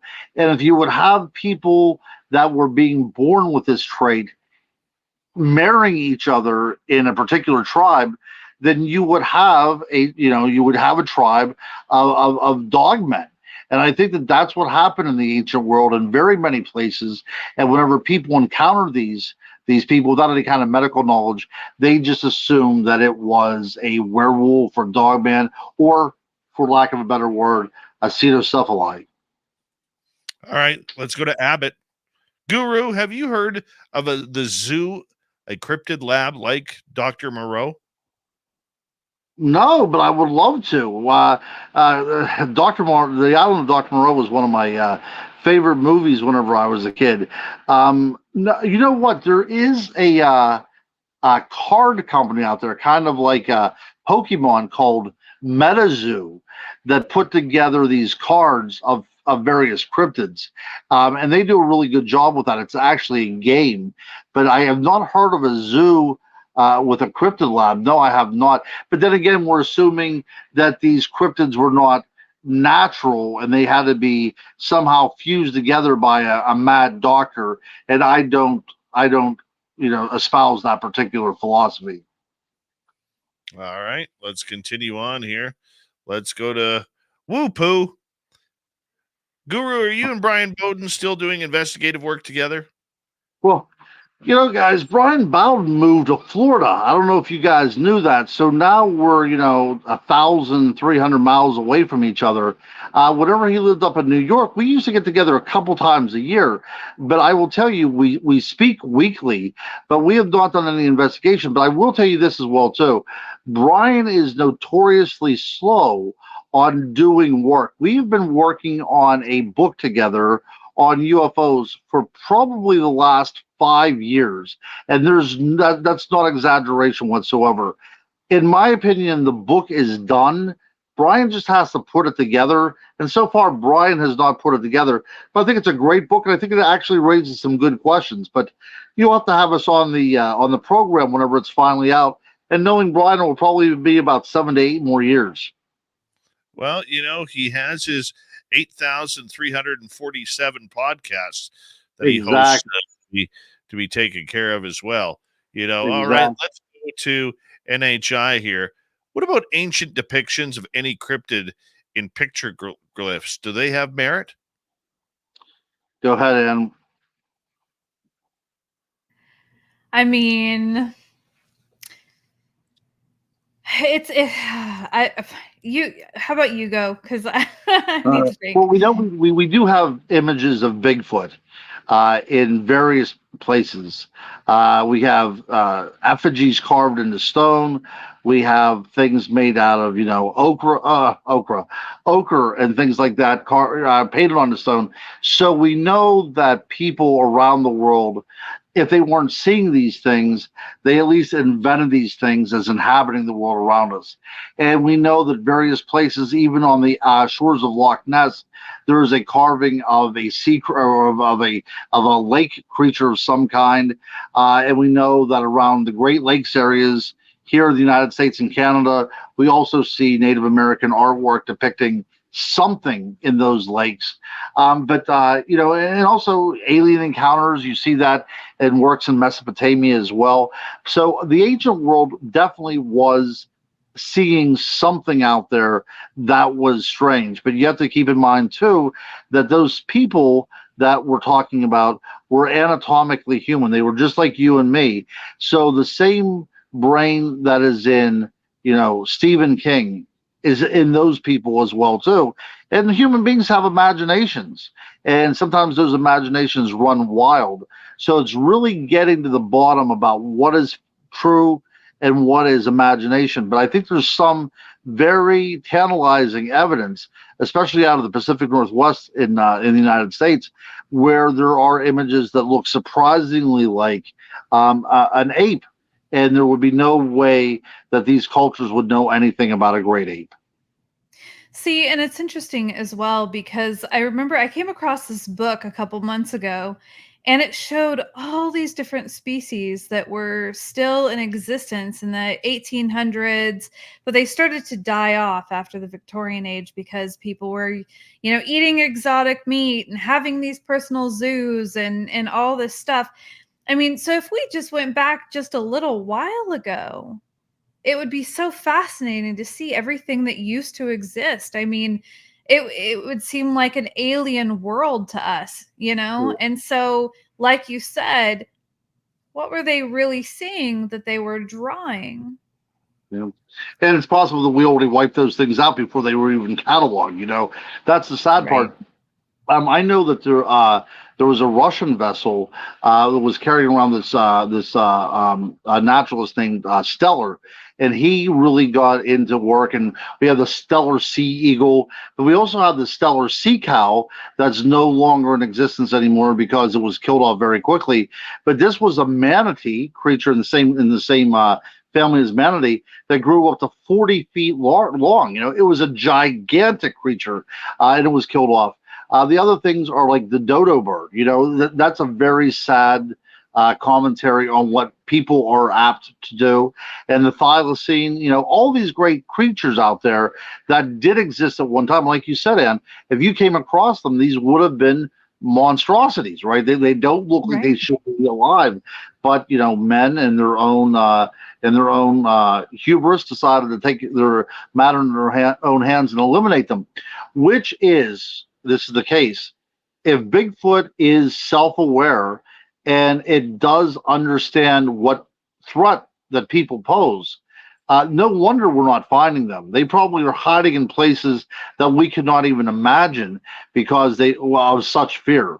I think there's something to be said about that. I really do think that if we have a convergent evolution and they've been with us through every step of the way and saw what we're capable of doing, you better gosh darn believe they're hiding from us. All right, let's move on to another question here. Let's go to Cosmic Joe. This is a fun one. I might even jump in here on this one. Which monster are you most wanting to find? And let's start with you. Man, well, monster. I think the Mothman, if you want to consider that one. And I think that would be really cool just because it seems so not zoologically possible. It just seems so wild and so different. When you hear about the Loch Ness monster, I think about dinosaurs and the different things like that. Sasquatch, okay. Think about humans and apes and stuff. But Mothman seems like he's his own dude. And so I'd be I'd be interested in actually seeing something like that. How about you, Guru? I hope this isn't a cop out for Cosmic Joe, but I've always been fascinated by the mammoth. And there are reports out of Siberia and sometimes even Alaska about people reporting coming across a remnant population of mammoth. And we know that the mammoth existed as early as 5,000 years ago, or I guess as late as 5,000 years ago. And we know that, they were around whenever people were around. They were actually around whenever the pyramids were being put up. So I would love to come across a mammoth because it would represent something from our past that we were not able to drive completely into extinction. Well, for me, I still think Megalodon is out there. Oh, yes, yes, yes. I love the mammoth. I think the woolly mammoth or a mastodon could actually still be out there I in do the too. climates. I mean, people need to realize the remote areas of Russia and Canada have not been really well studied. We don't like traveling. We're pack animals. Even though we like traveling, we don't like going into deep, dark destinations that have little to no life out there. Okay. And I think that it's possible that it could still be out there. I really do believe that. It's like the rumor they want us try and with DNA and try and bring back the saber-toothed tiger. I mean, that would be crazy if they did that. But on a monster side, I would love to. My dream is to have a close encounter with Bigfoot. Like when I'm saying close encounter, I want to be like within 20 feet, 25 feet of it, and not it hiding behind a tree. I want it just standing right there, so me and it can stare at each other right in the face. That's what I want. That's There my you goal. go. Yeah, There 3 you go. minutes. Let's get to one more question here. Let's go to NHI and let's ask, what are these myths with two-headed wolves always guarding something? Well, if we have Cerberus, that's the Greek, and that's a three-headed monster. But yeah, the idea that there's more than one head, you know what? I'm not sure why that is, but we do see it crop up in a lot of mythologies. Like the Hydra was a seven-headed snake. The idea that they are monstrosities, I think, is what we're getting to. They are a corruption of nature, and as such, they're guarding you from something that you're not supposed to come in contact with as a human being. I think there's a bit of morality there as well too. Something that is, a chimera of different forms is warning you to stay away from going any deeper into something that it guards because it is so unlike what we're used to. It's something alien to us. Anne, what do you think about that? Well, I had a thought come to mind. I'm curious about how, isn't it in the stories where there's one head that's the one that you're supposed to kill, and all the others are fake or something like that? Am I remembering that correctly? Have you No, heard that? it comes up in like Jason and the Argonauts and such like that. Yeah. Right. So then could that be kind of an inner reflection? Because then it's kind of like all these masks and all these things outside of you, and you're not facing the one inner. Does it make sense Yeah, kind of where I'm going with that? it does. It does. And also, you are fighting against something that is, in essence, an illusion. It's illusionary, right? And you're fighting Right. something that really doesn't have any kind of substance. I do like that theory very much because it does represent fear in a great deal of an aspect, but it also represents our reaction to that fear. Right. Right. Well, we got 1 minute left here, and I want to say a big thank you, Ann and Guru, for coming back on Spaced Out Radio. Lady Ann, tell people where they can find you. Best place would just find me on Facebook. I'm under Ann Selene. And Guru? Where can Yep, people find? Facebook. Yep, I'm under Ronald L. Murphy Jr. or Ronald Murphy Jr., which either one. I have an author page and a friend page, and Amazon. Are you still on Amazon, Ann? You still have your? Actually, no. My book is now unpublished. I actually have 18 copies left, and that is it for the first edition. I am going to republish with new information and a new cover. And so, if anybody wants to buy the original, they can just PM me on Facebook. But yeah, no. But I am on Amazon. So I love it. Yeah, and go get the Guru's books and Ann's books. They're great reads. I can promise you that. And coming up next on Spaced Out Radio, Steve Stockton from Among the Missing. Follow that up with Courtney Marcassani as she joins us for the UFO report. All things coming up right after this on Spaced Out Radio. Stay tuned, the final hour of the show, right after the break.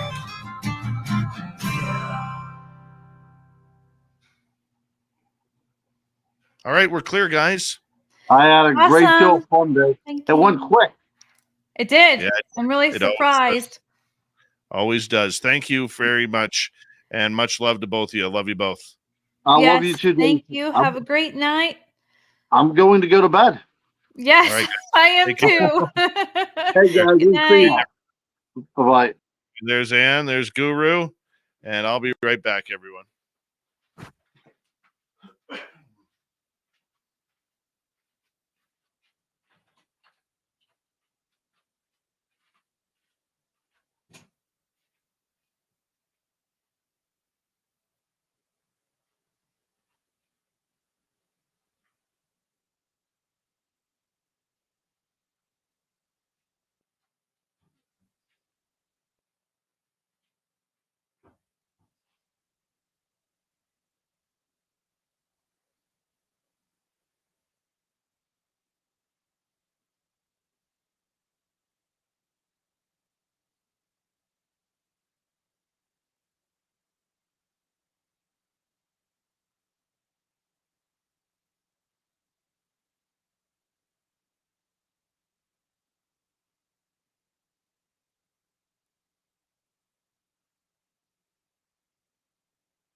All right.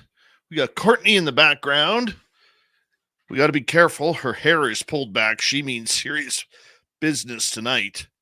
Serious business. T-Bone, thank you for the double up on the super chats tonight. Very much appreciate the love. And let's see here. I'm going to keep the hat going. I like wearing the hat.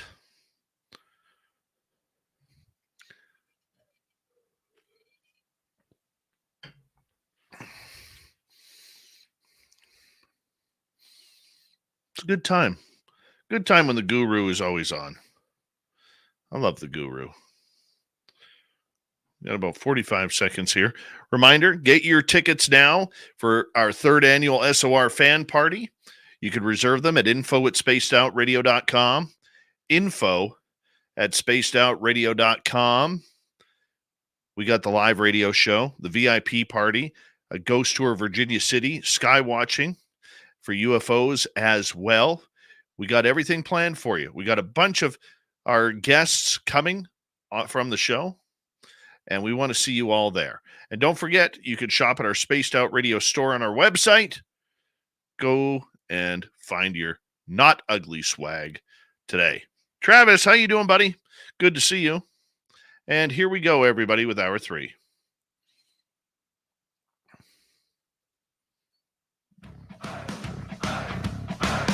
Would you like to connect with us? Head to spacedoutradio.com for all your latest show info. Now, back to Dave Scott and SOR. Third and final hour of Spaced Out Radio is now underway. Good to have you with us. My name is Dave Scott. Always appreciate earning your listening ears wherever you are on this beautiful planet we call Earth. Hi to everyone listening in on our terrestrial affiliates around North America, digitally on Odyssey Radio, TalkStream Live, and KPNL. All of our archives are free. Join us at youtube.com/Spaced Out Radio. Do us a favor, hit that subscribe button. The Desert Clam has set the password for tonight in the SOR Space Travelers Club. What do we got here? We have Lacertiform. Lacertiform is your password. Use it wisely, Space Travelers, as the Clam sets the password each and every night right here on Spaced Out Radio. Our website, spacedoutradio.com. We have a plethora of features for you. Rock out to Bumblefoot, read the news wire, check out our swag as well. Follow us on Twitter at Spaced Out Radio, Instagram at Spaced Out Radio Show, and on Patreon in the Space Travelers Club. It's that time of the night where we say hello to Steve Stockton from Among the Missing and another creepy story. Hello, friends. Welcome to Among the Missing YouTube channel on Spaced Out Radio. I'm Steve Stockton, and I'm about to take you on an unbelievable journey of people just like you. Their stories and encounters will haunt us on Among the Missing.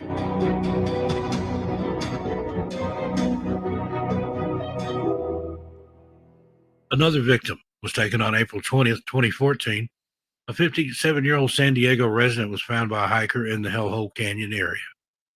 Medical examiners didn't release the cause of Samuel Holloman becoming a victim. However, Sheriff Sergeant Frank Gallardo did say that homicide was not suspected. Another victim of Hellhole Canyon. So, has the devil really found a home in Hellhole Canyon? In 2014, urban explorers heard of a place in Hellhole Canyon called the Devil's Den. The group had read about the place on the Hidden San Diego website. This is a site dedicated to examining little-known places around San Diego. Curious about the place and why such a name was given to it, the team geared up and headed out in search of Devil's Den. Not long after reaching the main road leading to the site, the group saw locals out walking and stopped to ask if they'd ever heard of such a place. "You don't want to go down that road there," one lady warned. "The guy down there carries. You'll find yourselves in trouble. Best stick to the main roads." When they asked about abandoned homes, the lady replied, "I've never heard of such a place." So, undeterred by the ominous warning and the possibility that the abandoned homes are just a rumor, the group forged ahead anyway. Another 30 minutes, and they encountered another couple out walking. The group inquired again about the homes supposedly left behind by an old hippie commune, and this time they were told that the story was fake. No such place existed. Feeling that the locals were being tight-lipped about what was really in the area, the group pushed on, following a crude map of clues that they had put together as directions. They made their way to the Hellhole Canyon Preserve and descended onto a hiking trail that was poorly marked but visible enough that they could follow it. Having asked the rangers stationed at the preserve, even they said they'd never heard of such abandoned structures. Eventually, though, the group did find the compound. The shacks were in bad disrepair and littered with Breaking Bad style chemicals. The abandoned houses, if you can call them that, were falling apart, and there were also abandoned trailers and travel RVs on the property. It's a weird green oasis in the middle of a desert, which makes its history even more intriguing and spooky. And thank you to Steve Stockton right there from Among the Missing. You like more stories just like that? Head on over to youtube.com/spaced out radio. I'm sorry. Among the Missing /Among the Missing. And get more stories today. From the missing to the mysterious. There's really only one topic to talk about tonight with Courtney Marcassani, and that is the Arrow report came out. And it's not looking good for ufology. Here we go. Nobody's gonna know. They're gonna know.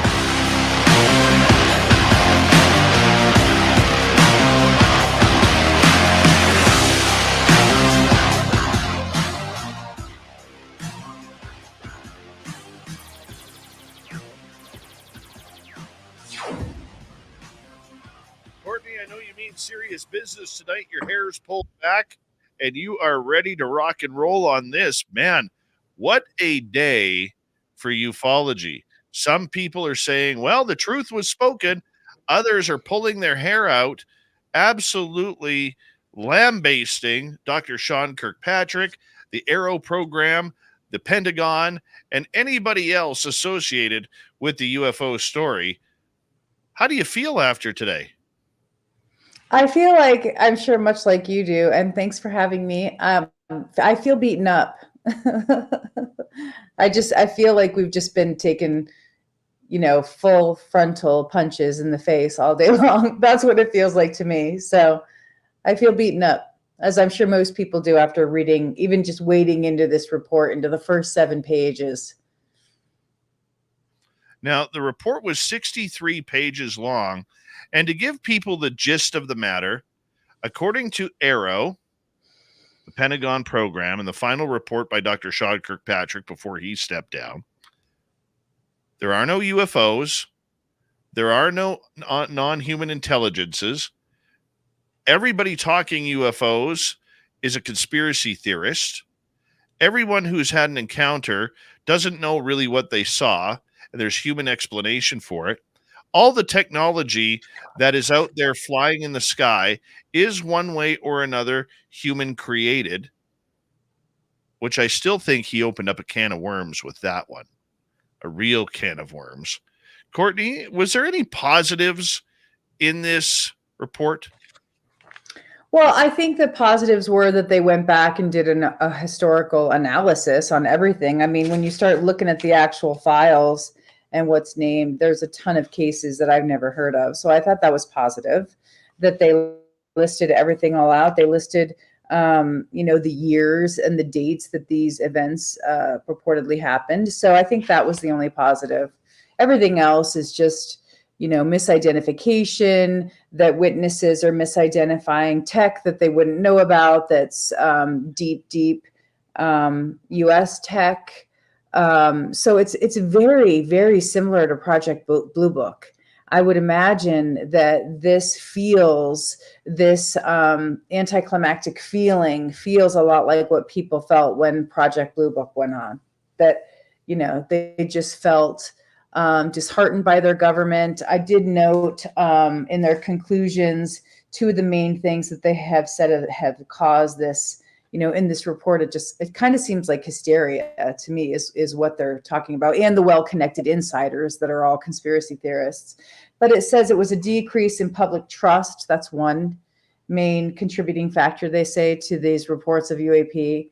The other one is an increase in popular culture. That's another influence that they're basically saying that the American public is imaginative, or that we're, seeing so much in entertainment and on popular culture. There's interest in it. That's why there's more UAP reports, which is patently ridiculous. Many people who I talked to earlier today say they were absolutely insulted by the report. They were insulted not only for their own experiences that they have had.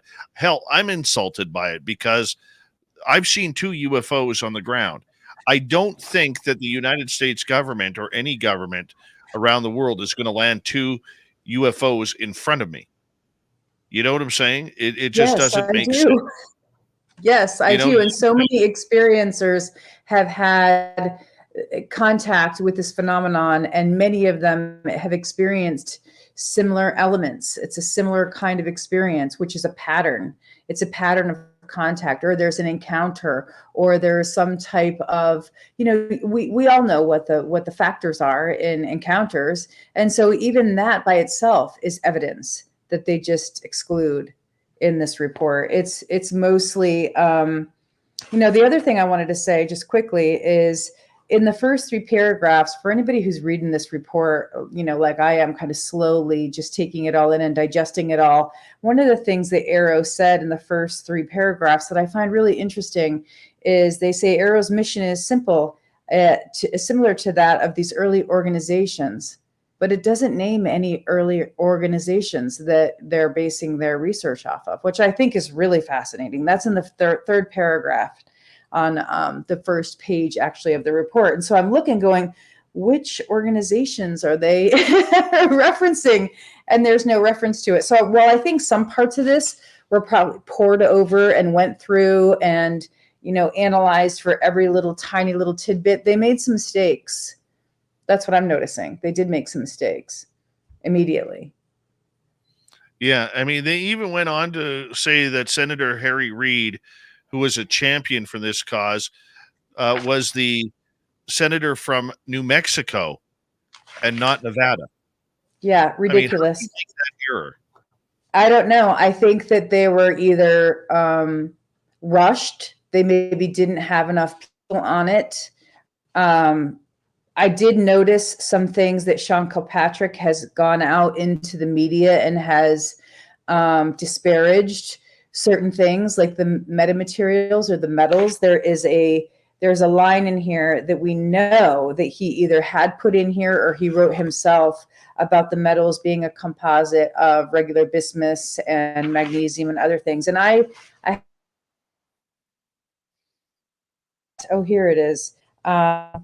Experimenting on an alleged extraterrestrial spacecraft sample, Arrow has concluded that a sample from alleged crashed off-world spacecraft that Arrow acquired from a private UAP investigating organization and the U.S. Army is a manufactured terrestrial alloy and does not represent off-world technology or possess any exceptional qualities. The sample is primarily composed of magnesium, zinc, and bismuth. I forgot the zinc there in my first telling, with some other trace elements such as lead. This assessment was based on its materials characterization. So Sean Kilpatrick had actually gone out in the media, if you remember, I think it was like 2 weeks ago, and said the metal that Gary Nolan had analyzed was just some old missile casing. I mean, his presentation at the Soul Symposium, for people that were there who are here in the chat can back me up on this, is his presentation with the atomic imagery was compelling. That these metals, that yes, some of them were terrestrial, but it was the way that they were intelligently created and put into this metal that he thought was actually proof of intelligence behind it. So I think that's interesting that Sean Kilpatrick, was citing off this report in his other media spins. Well, I got some insider information both from the U.S. and Canada here, and I'm just trying to get everything loaded up here. Good. But of course, while you're picking that up, I'm just going to say to the audience another thing I want to point out to everybody, which was kind of leading through over the past year. You heard these competing dialogues by the witnesses and the whistleblowers saying that, David Grush had a high level clearance. and that Arrow didn't have the same level of clearance. So I just want to point out to everybody who's reading this report, what actual level of clearance did Arrow have to investigate some of these cases versus what David Grush had in his testimony that he brought to the ICIG, which was deemed an urgent concern. And so it's interesting because this huge 63-page report just goes through some of this, and it passes over stuff in a very minimalistic way. But things are named in here. Files are named and programs are named, which I think is interesting, like I already said. Well, one of my Canadian insiders in Ottawa sent me this, stating, unfortunately, there is no unclassified slam dunk evidence. It doesn't really matter at this point if Arrow or some other organizations publicly endorse the idea that UAP might actually be NHI. There's a lot of work going on in the private sector. There are also clear commercial avenues to pursue in the sector. That is a lot of interest at this moment, the constants and what has changed. I found that very interesting, that comment. Okay, and I want to follow it up with one of the whistleblowers' suggestions for us to consider. That there have been. Go ahead. Go ahead. I want to tell the public just what Courtney and I are about to talk about right now is actually really important for our listeners, because this actually comes from a whistleblower who has broken down this entire thing with inside information. We cannot give his or her name at this time, but the point is they reached out to both Courtney and myself because they wanted to give you guys, the audience listening who has an interest in this, a real inside look at some of the things that are very highly controversial in this Arrow program. Courtney, we'll start with you.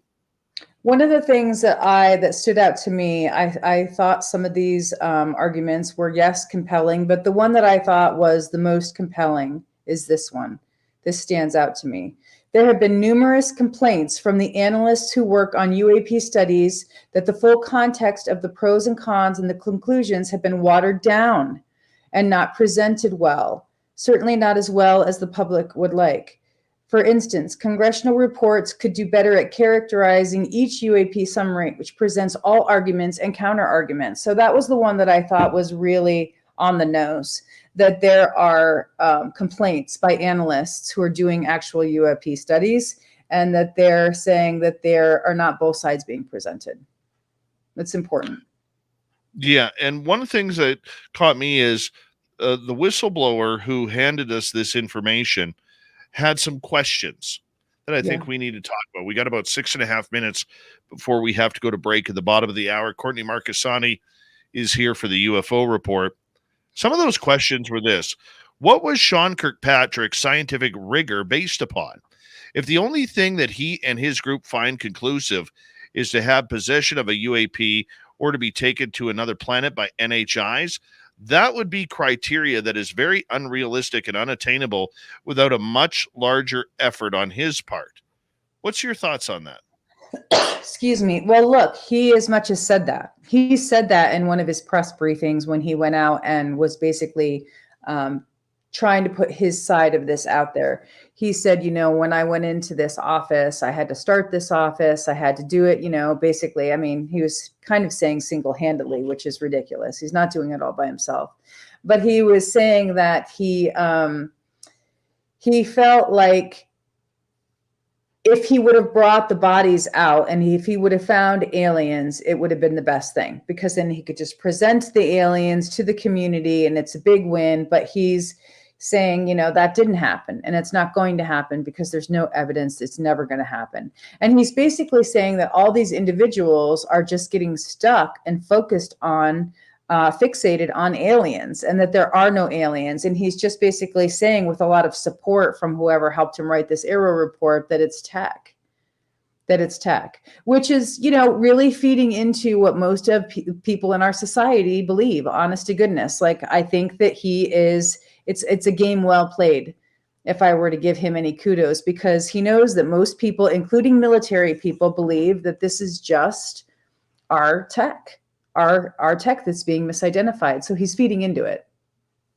That's what I'm. The second question that he points out is, who were the people that Sean Kirkpatrick and the Pentagon knew were part of his group? Why did Sean Kirkpatrick refuse to tell even Congress who they were? That alone should be a huge red flag that he was not being transparent nor trustworthy to his charter at Arrow. Look, go back and look at the interviews that were done. There were actual interviews done by Arrow witnesses. This was probably like, I don't know, 8 months ago, 9 months ago. So go back and look on some of, I think it was Matt Ford's channel, that he brought some of those witnesses out and had them give their testimony on his program. Listen to those guys. They're talking about UAPs. They're talking about UFOs. They're talking about encounters and contact experiences. He did a great job interviewing those people. Those aren't the people that he's talking about. You know, those 10 or 11 witnesses that he initially had with the one report that he released in Congress. This is other people that were not named. And so it is a huge red flag because we don't know who they are, and we can't ask them what their credentials are. And we can't ask them to be subpoenaed and go to court because they're classified. The secret of who is working for these programs, I've never really understood. Now, I can understand if they have their names in other, properties of government where they're working top classified and top secret programs, that maybe it's best to keep their identities quiet. But there should be a list of names of who is in that department and what their positions are. Yes, absolutely. This is publicly paid. It's publicly funded. So you can see in the report, you'll always look through this list. I mean, they went through a bulleted pointed list, which I thought was very interesting, where they go through each focus area one at a time. Like, for instance, a CIA official allegedly managed UAP experimentation. That's the first one. Second one, alleged UAP intelligence community document. Then that lists the year of 1961. Aliens present during a DoD technology test. Each one of these claims, they go through and they refute with like a small paragraph.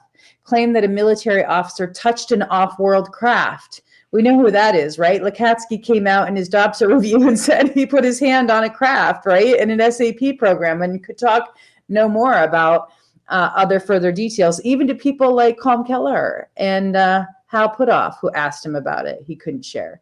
So they're just basically saying that, Jim Lakatsky and Gary Nolan and all the leaders actually, and thought leaders in this community, that they're all liars. I mean, flat out. Didn't happen. Untrue. We got 90 seconds to go. Let's get to another question our whistleblower sent to us. Why would the Pentagon be afforded the luxury of investigating itself? That is tantamount to asking a crime boss to police up their family business. That is a true injustice to the citizens of this nation. Yeah, well, that's why you have internal affairs, right? Or you have these outside organizations that are not necessarily within an interdepartmental. They come in from outside to come in and investigate so that there's impartiality. And so I do think it raises a concern. And obviously, if there's power struggles with the group that's going to investigate it, they're going to fall in line. You're talking about the DoD. It's like, the 300-pound gorilla of government. And they are, they're just so powerful. And I really honestly think a lot of the cover up behind a lot of this is the money. They're going after the DoD and the Pentagon's money every year, trying to find out how much these black budget projects are. And it never lines up. The line items never line up every year on the budgeting. So I think some of this is part of the cover up. I hate to say it because I'm reading this report and thinking, oh my God, if you read this, there's no evidence at all. We have no evidence to anything. And what have we all been, trusting and relying on all these years, if not for witnesses and documents and so much evidence that's come out? All right, we're going to continue with this all-important UFO report with Courtney Marcassani after Arrow Report came out damning ufology. Spaced Out Radio continues right after this.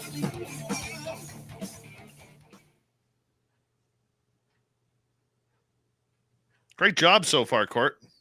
Yeah, well, I started wading into the report, but this is just going to take some time to get through all of it. So I'm seeing the high points. Did you read it? Did you get through the whole document?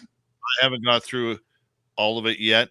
What I saw was pretty jaw-dropping, just on, I could feel my anger building as I think I'm on like page 48 or something like that, Yeah. Yeah, it's incredible the amount of work that goes into it just to say we're right back where we started, that there's nothing. Yeah. Then why investigate it? Then why explore it? Then why look into it? Well, Why? and that's great questioning. When we come back, I'm going to read a couple more parts of this, and it will make people angry that haven't read it. I want to get to some reaction from people in the media as well. So let's talk about that as well. And yeah, it was funny. I was communicating with Elizondo earlier today, and he basically, I'm like, dude, are you releasing a statement at all on this?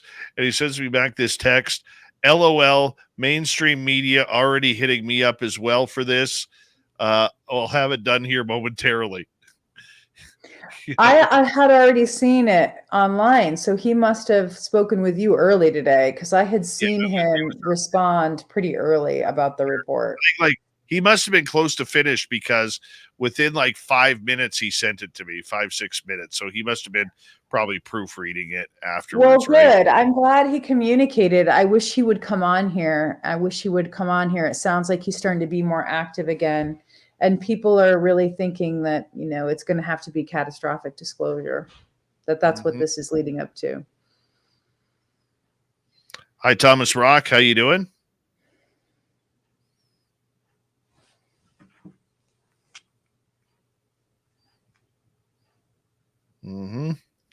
It's a good night, Courtney Marcassani.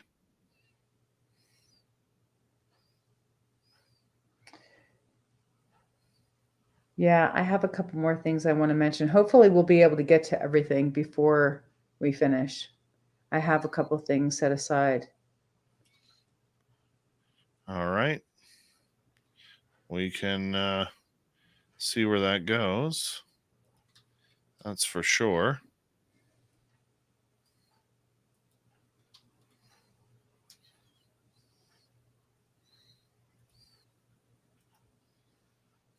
I'm going to put myself on mute just for a second. Sure.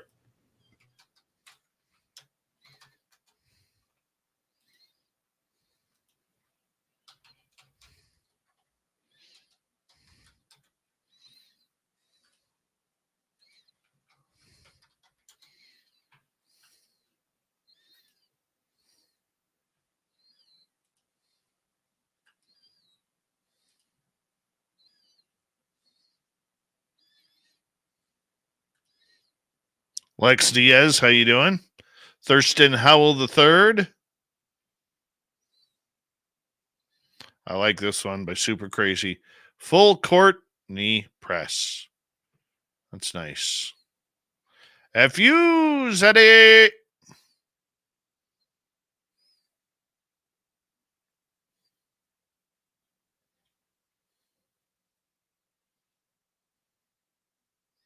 We got just over a minute to go.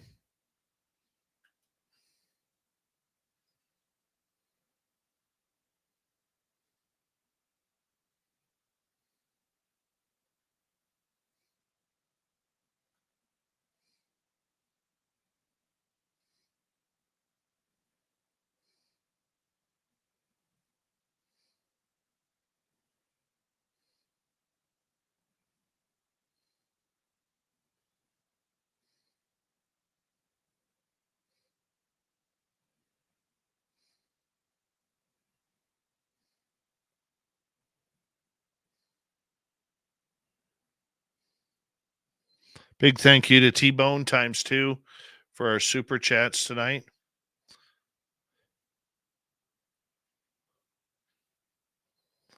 Don't forget, you can shop at our Spaced Out Radio store. We do not have ugly swag, people. Nothing ugly about what we do. Love it. Love it. All right, here we go, everybody.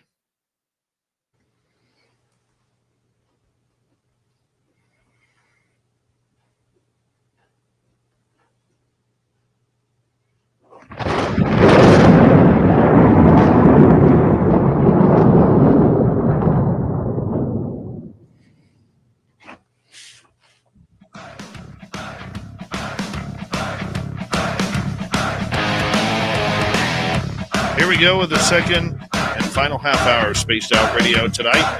My name is Dave Scott. Always appreciate earning your listening ears wherever you are on this beautiful planet we call Earth. Reminder to all of you that if you missed all of this show or others, check out our free archives by going to youtube.com/Spaced Out Radio. Do me the favor, hit that subscribe button. Our website, spacedoutradio.com. We have a plethora of features for you. Rock out to Bumblefoot, read the news wire, check out our swag as well. Follow us on Twitter at Spaced Out Radio, Instagram at Spaced Out Radio Show, and on Patreon in the Space Travelers Club. Courtney Marcassani is here with the UFO report, and we're breaking down all sorts of news coming out of today's big presser. Arrow and Dr. Sean Kirkpatrick releasing a report basically saying UFOs and aliens aren't here. No proof. Show them the proof. Courtney, welcome back. Hey, well, they were shown proof. David Grush, career intelligence officer who had a high level of clearance, who worked for the UAP task force, brought evidence to to bear, and even left his career because he saw that the writing was on the wall. And so now we have, after his hearing where he testified under oath, along with several other witnesses, we have Arrow coming out and saying this is circular reporting, essentially, from a few select individuals in this community, in the UFO community. This is exploitation of certain groups. That's also one of the claims. And Ross Coulthart has just basically doubled down and said that there is a legacy crash retrieval program. That's what I was watching just now before coming back on. He has said he is talking with insiders in the DOD who say, yes, there is a crash retrieval program, a legacy program, and that the DOD is covering it up. So he's doubling down. He's not backing away and saying, hey, I did circular reporting, or maybe I got something wrong. He's coming back and saying, no, there's a small group of people who are saying, yes, this exists. And they're still saying it exists. They're also saying, was Arrow misled in their charter, or did they not have access? Did they not have the right level of clearance to investigate this? And why also were they investigating it? We have to ask ourselves all those questions. There's so many open-ended questions for all this. I want to get to a statement from Lou Elizondo, who put out a statement today to the media. He says, today the Pentagon and its current UAP investigative program, Arrow, issued a public report that is intentionally dishonest, inaccurate, and dangerously misleading. I hold the Pentagon leadership and former Arrow leadership accountable for this obvious attempt to diminish and embarrass whistleblowers, to undermine the truth, and ignore the evidence. Their goal is clearly to minimize congressional and public scrutiny and to cover up the truth. To be clear, I do not hold most of the people who work within Arrow to be held accountable, as they are not all responsible for their leaders' decisions. Many of us who have worked the UAP topic for the government are aware of the ample classified evidence that has been provided to Arrow and contradicts this report. Senior members of Congress have also had access to this evidence. This report only makes it more abundantly clear to Congress that they must take more legislative action to demand transparency on the UAP topic on behalf of the American people. Myself and others who are aware of the truth are going to keep working to help Congress in their efforts to achieve disclosure. Now, what I took out of this was, do you remember a couple of months ago when Congressman Tim Burchett went public saying that there was a lot of storytelling going on, that there was somebody that was not telling the truth, and we all thought it was Jeremy Corbell? After this report, I'm wondering if he's talking about Dr. Sean Kirkpatrick. Well, that's what I thought initially. My early intuition was thinking, hey, this is Kilpatrick, because he had gone out on Scientific American already. He had gone out and done a couple interviews, that those sound bites had come out, and he was lambasting people in the UFO community as insiders that were, doing this circular reporting. And he's getting more and more and more bold as he goes out and makes his statements, just doing more mudslinging. But, we were told, you and I were told that, we needed to be careful. You and I needed to be careful about who we associated with, because it could be Jeremy, and he might be undergoing an investigation because of the leaked tapes that he received of the jellyfish and other tapes without authorization, and that there was going to be a crackdown. Then I also heard, on top of that, other warnings that, look, the whole Congress and all the evidence that they're receiving and all of this, testimony might also be some type of crackdown to fool them. And that's another thing that's come up to make them look like they trusted people and that they were naive and their sources weren't properly vetted.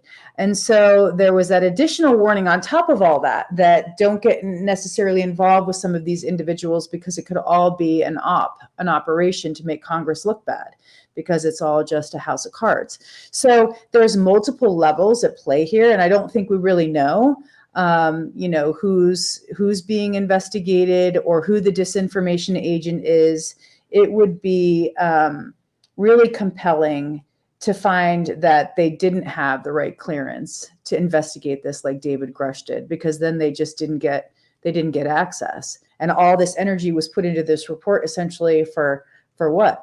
For nothing. There's another part of this that I want to point out to everybody, because of the complexities of the PSYOP, the cover-up, the covert, legacy back engineering programs, is that one of the things that people have said, it's like, this would be like, the government having to investigate themselves during Watergate, right? You've all heard how hard it was to break Watergate, and for those reporters to get the Watergate story broken, or the Iran-Contra affair, or the whole situation with the DOD. That's like asking them to investigate themselves over these issues where they're cover-ups. And so we have to kind of liken this legacy program or legacy programs in our mind with these other cover-ups that have happened. It took a lot to get them to break and get them come out. So it's either going to come out or we're going to go back. And we're going to go backward and have to just keep starting over and over again with disclosure. Somebody who does believe this is New York Post journalist Stephen Greenstreet. And he is absolutely trolling the UFO community on X all day. He said, today, a lot of kids found out that Santa Claus isn't real. Some of them are on national TV calling it a constitutional crisis. He then posted a bunch of memes like toothpaste going back into a tube, and there are people who do not like this subject, think we're a bunch of wingnuts, who think that, and this is what I'm getting at here, Courtney, there are people out there who think that the government is actually telling the truth, but yet everybody who has an encounter is lying. I don't understand that type of thinking. Why would you believe one side and absolutely try to destroy another side? I don't get that type of thing. Because some of the claims are so fantastical that it's hard for people to wrap their mind around it, because they haven't had the subjective experience of an encounter. So that part I can understand and I can explain. For people that haven't been in that world, They don't understand this whole dialogue that we're having because it has never happened to them. And so they put themselves outside of it. Now, there are people who are curious. They want to understand why these people are in this world, why they're talking about it. But if they haven't had it experience themselves, then you can understand why. They don't understand the fervor over it. The part that is concerning is that individuals who have had encounters, even if they've believed that they've had encounters because they've been near a craft or they've experienced some kind of radiation or some other kind of anomalous health effect from a craft, this is going to make it harder for people to get their claims listened to by the government. All right, let's go over to Ross Coulthard here, where Ross was all over social media as well as on News Nation talking about this. And I just want to read a couple of things that Ross stated on Twitter. He says, Arrow's selective and half-hearted historical reassessment ultimately represents poor analytic tradecraft, because saying that the Pentagon's UFO agency shows analytic bias. That's a strong statement. Yeah, well, the report as it reads, it's trying to be neutral. It's trying to say that it's being neutral, but every claim that it's listed, it all has supposition that looks analytically biased. I mean, it's just kind of like repeating itself in different ways if you look at the language. The interviewees and others who have mistakenly associated authentic sense of national security programs with UAP had incomplete or unauthorized access to these programs.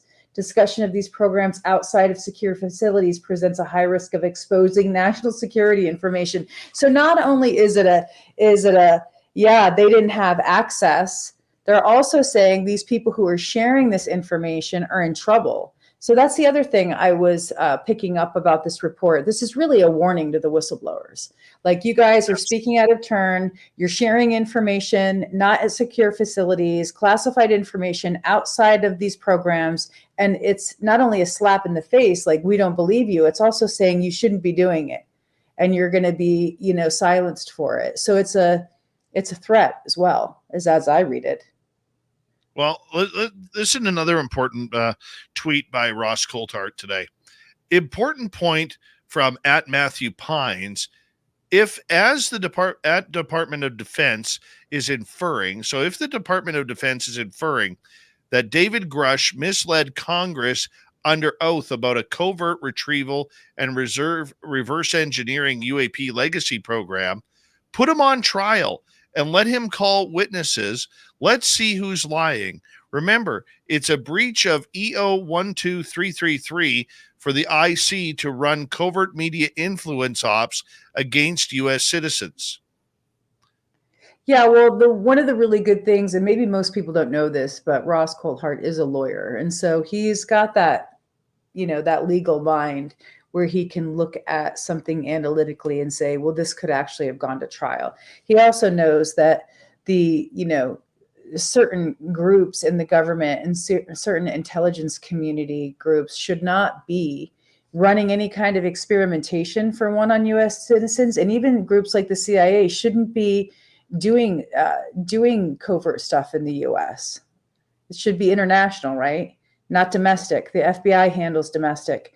And so it's good that somebody with a legal mind is looking a lot of this and analyzing, and probably better that he's out of the country doing it, to be quite honest, so that he can assess it without being within it, right? You get too close to it and it's dangerous, and you get myopic. You're not seeing the big picture. So it's probably good that he's outside of it to some degree. Now, I know he's also had a lot of sacrifices, Ross has, in his, career doing this and covering this. So I'm always wondering, why would somebody cover this?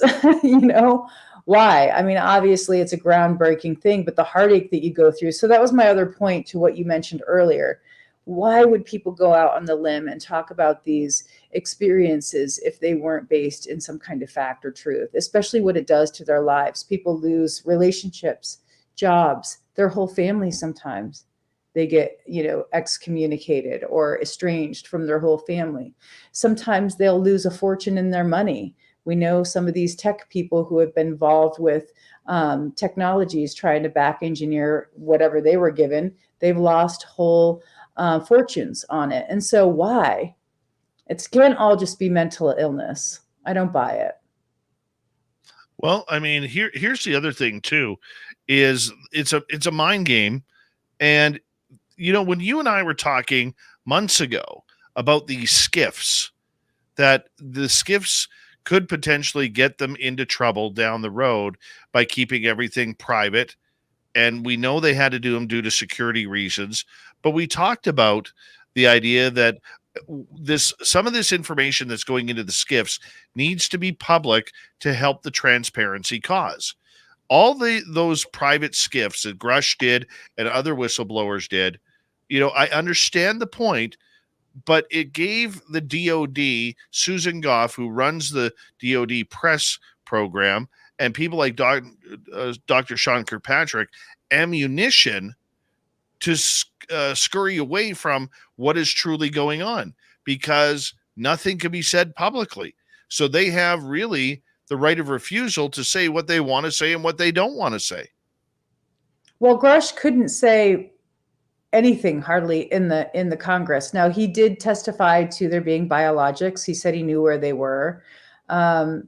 He said that he knew there was a crash retrieval program definitively. And so there were some serious things that he did say, but there was a lot that he couldn't. And so I'm not sure that he ever did get back into a skiff because of his security clearance, but Monheim did.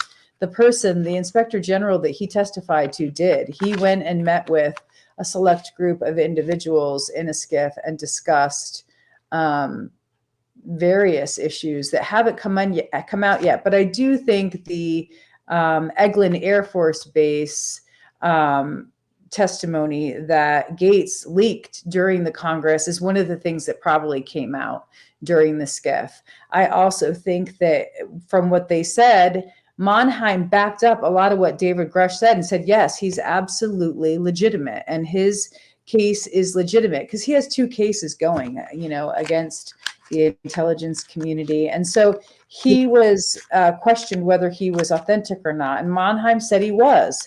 And so I think that the interesting takeaway to all of this is that it's got to be a small, very small, select group of people in the DOD that know about these programs, because there's a huge effort in this report to hide them.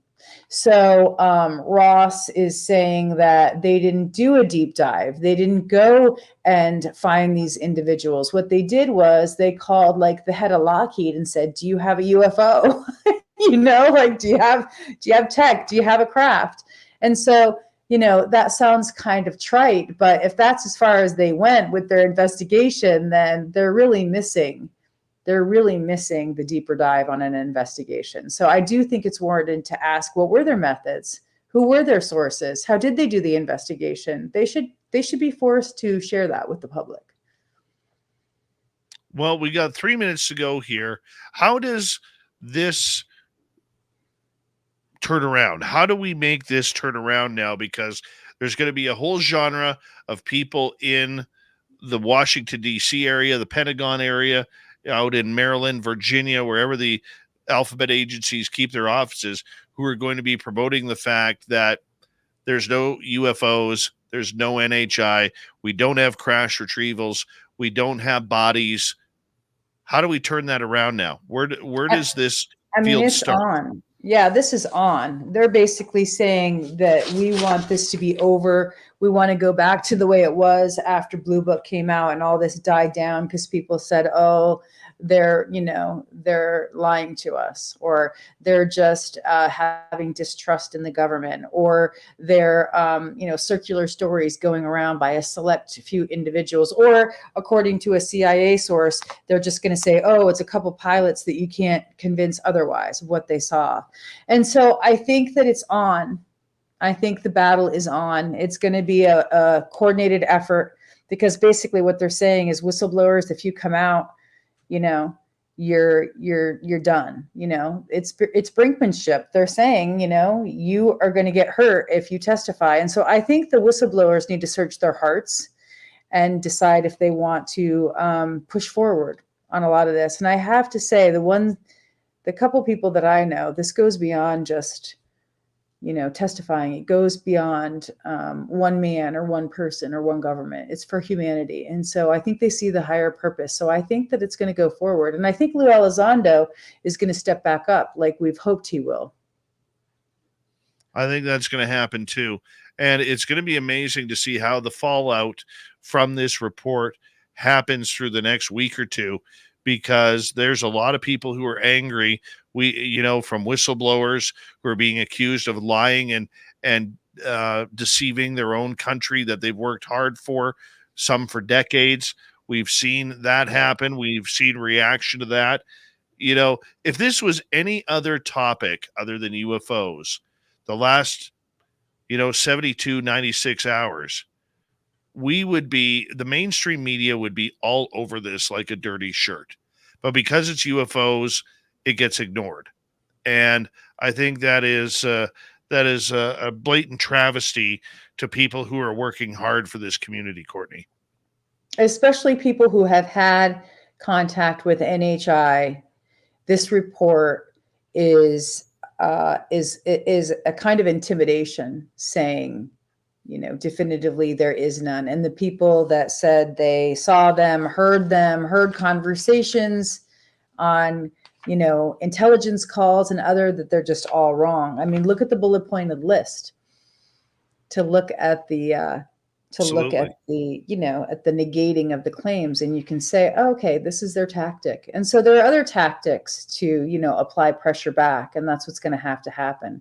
And this isn't just a few burglars that were in, Watergate. This is a whole group of people that have been involved with the program. So we'll now need to rise up. Well, Arrow has lifted up the rug, and they are waiting for somebody to sweep ufology back under it. And that's where we stand right now. And unfortunately, it's the experiencer and those who have the true information who are getting deceived here by a rogue number of people who want this subject back under wraps where it belongs in their eyes. And that's sad. Courtney, I want to say a big thank you for your hard work and your performance here on the UFO Report. Second to none once again. Thank you very much. As we say hello to Mr. Ron Bumblefoot Thal, rocking in the background with Little Brother is watching. Bumblefoot is the official music of Spaced Out Radio, rocking us in and out of every single show. Get your horns up for the guitar god himself. Special thanks to everybody listening in at work, at home, in your cars, wherever you may be. Thank you to everyone in our chat rooms tonight.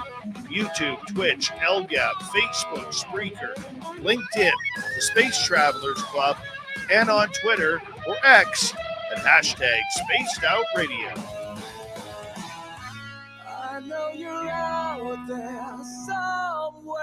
Remember, this show is copyright by Spaced Out Radio and SOR Media Ventures Limited.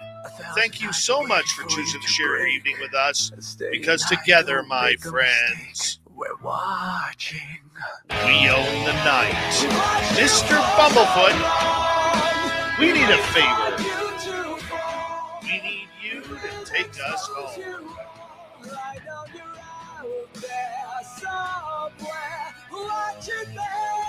Yes, the Woo train has docked for the night, but soon, my friends, we shall ride again. Your seats are always available. Your tickets never expire. And if you want to bring a friend, we've got room for them too. Good night.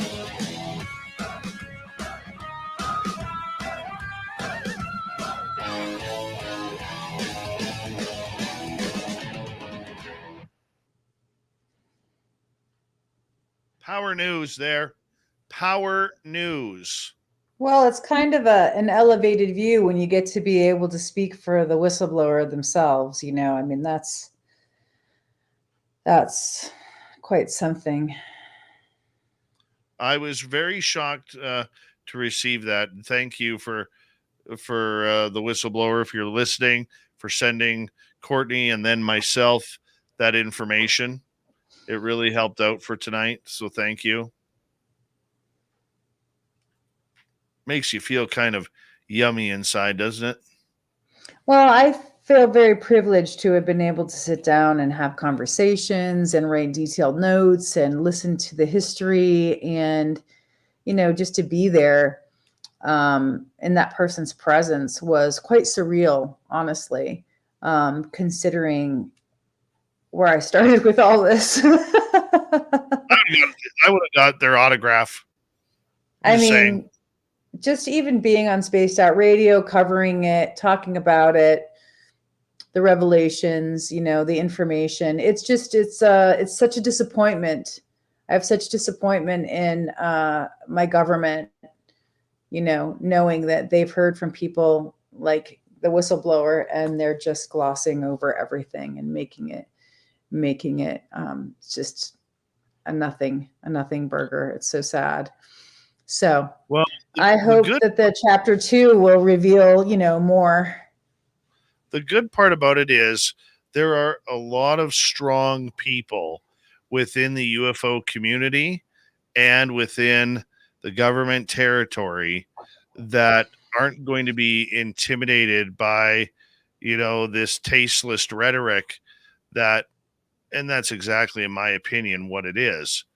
And so I think that, for every down, there's an up. And I don't think there's anybody that's like without reproach. I know everybody has stuff that they're dealing with, or they went off course, here or there. And, it's nobody in this field, they don't have like a full 100% defense. You can find cracks in armor anywhere, but I'm really hoping that it doesn't come to that in order to silence people, because I really feel like this is much too big already. There's already been a citizen hearing. There's already been now a full House committee hearing. And so it's much bigger than just a few thought leaders in the community that have a little bit of evidence. This is breaking wide open. And so I honestly don't believe that this report will be able to quell it in any way. They might try. We're going to get to see how powerful the DOD is. I'll say that. It's also going to be interesting to see if Congress people like Tim Burchett, Anna Luna, Matt Gaetz, even Burleson. AOC. Yeah, AOC, Burleson, Ogles.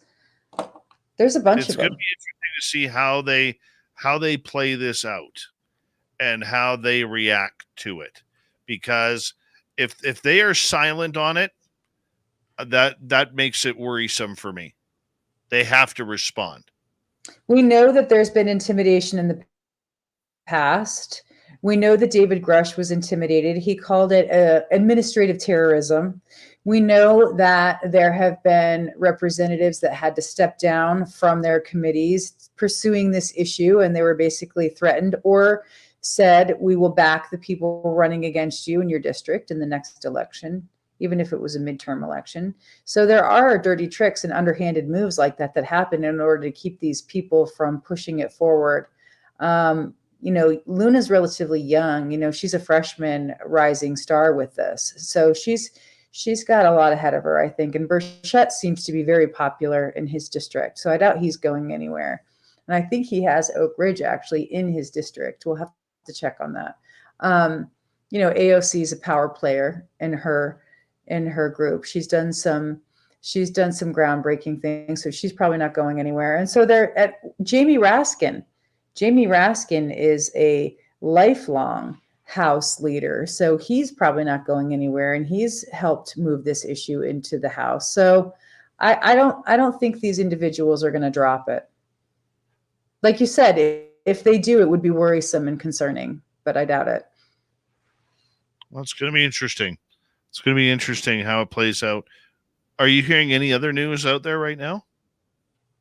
I did get a little tip for me to go back and look at the Gulf Breeze incident and see how that might be connected to Elgin Air Force Base. So I'm going to go back and look at Gulf Breeze. And also associated with Gulf Breeze was the leaked audio file that was also sent to me, Bob Oakler and Bobby Ray Inman, because I just watched The Octopus on Netflix, and it so reminds me of the UFO conspiracy. So I was watching that, and Bobby Ray Inman's name came up. And of course, I had done a bunch of research on Bobby Ray Inman at one point in my studies.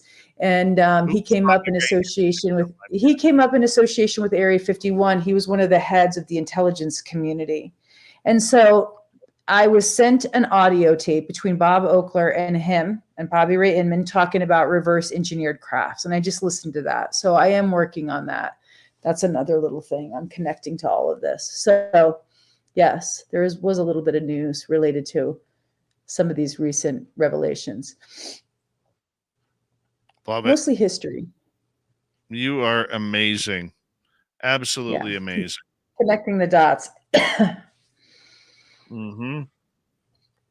Who thought all those puzzle training books of connecting the dots would lead to where you are today? This is such a massive conspiracy. It's like you need to have full teams of people working full time on it. The history, the MJ12, the different groups under that came up out of MJ12, and all of it. Eisenhower, Truman. I mean, all of it. It's all connected. It's massive. And so anybody who's put their time in, I give you major props, because it's not an easy thing. It's not an easy thing to do. It's intricate. There's multiple overlapping governmental systems, intelligence systems. I mean, it's pervasive. It's a pervasive conspiracy. I never thought I ever would have said that. I never in a million years ever thought I would have said anything like that. That the UFO conspiracy is a pervasive conspiracy over multiple silos of government. I looked at the Arrow stuff when they brought up on, and thank you to Nicole Sackett for pointing it out for me. On page 26, they talk about the Canadian history with Wilbur Smith, and basically how, paraphrasing, how the Canadian government found nothing. That's not true. Which is total BS. Look at Paul Hellyer. Look at his influence. How about their connections to the Israeli guy, the former Israeli minister who said that UFOs were real right around that time? And he supposedly has disappeared now. They can't find him. One of my friends just told me that. They can't find him. The guy who went out on the record and said, yes, we have a program similar to the US. We know about it. Mm-hmm. Yeah, I hear you. You know, I mean, Wilbur Smith was like Dr. J. Allen Hynek. He thought he was investigating nothing, and then all of a sudden had his eyes wide open after hearing story after story, and became quite a believer that the phenomena was going on. So much so, he literally helped set up programs in the United States for this. Yeah, well, there's so many assets. They use us. They use people like us, like Wilbur Smith, as assets when it suits their purposes, when it fits their purposes. So Canada's Project Magnet, 1950 to 54, was run by Department of Transport engineer Wilbur B. Smith. Smith assessed the UFOs were of extraterrestrial origin and that they flew by magnetism. It's so cool. Smith believed he was in personal contact with extraterrestrial beings through telepathy and tensor beams. Smith, in an interview as early as 1961, claimed that in 1952, the U.S. Air Force lent him a piece of a UFO to study. There it is. There's always some small piece that's like, when you take it out of there, you can tell it's a fact. I agree. So and you Smith, just have to like I said, I'll restate this. Smith started out as a complete skeptic like Dr. J. Allen Hynek. And by the end of his reporting, he was completely a believer and wrote as such. Yeah, it's so maddening. Mm-hmm. It's so maddening that they play this game. They can't have it come out for whatever reason. And I know that it's not the way we think it's going to be. You know, when you look at the reality, it's going to be something different. How about Bob Bigelow saying that they were right underneath our noses? What the heck does that mean when he went into his CBS interview and now he's walked it all back and he's like, oh, people took that out of the context. It's like, no, Mr. Bigelow. I think when you were on CBS, you actually said something that you wanted the people to hear and of the US, and you walked it back later because you were warned or whatever. I mean, it's ridiculous when you start looking at the things that people say in public. It's obvious there's something there. We just don't know exactly Very what. true. That's the maddening Very part. true. I fully Well, great believe show. it. Thanks for having me. Absolutely. Thanks for putting in the work that you do every day. I know you work nonstop and around the clock doing this. So I just want to say to you that I think that with the media blackout and the embargo, the truth embargo, I think Spaced Out Radio is a very important place for people to get the news. Thank you. Yeah, And and that you know you're what? providing that. We couldn't be successful with this without people like you helping us out each and every week. You are amazing at what you do. And, you know, I'm so glad that we have this working relationship together on Spaced Out, because you make me that much better. Thank you. You're welcome. And I'll see you, I guess, Monday night again. I'm sure there'll be more Yes. revelations. I Stay look forward tuned. to a busy weekend this weekend. You take Yeah. care, Courtney. You Talk this too. weekend. Talk to you later. Yep. Bye. Bye. Courtney Marcassani, everybody. I'm going to wrap this thing up, as well as, I'm going to be honest with you, I'm a little tired tonight. So I'm going to go get some rest. I hope you do too. Thank you to T-Bone for both super chats tonight.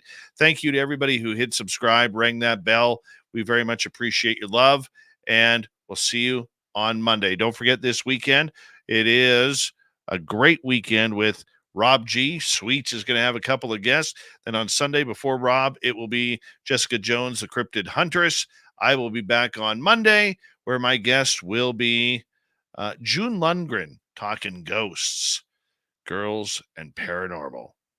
Yeah, we're going to get right into it. I love June. June's amazing. We'll see you all then, everyone. Take care. Have a great weekend.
Stay healthy, my friend. You too. If you need bail money, give me a call. Always, Dad. Take care. You too.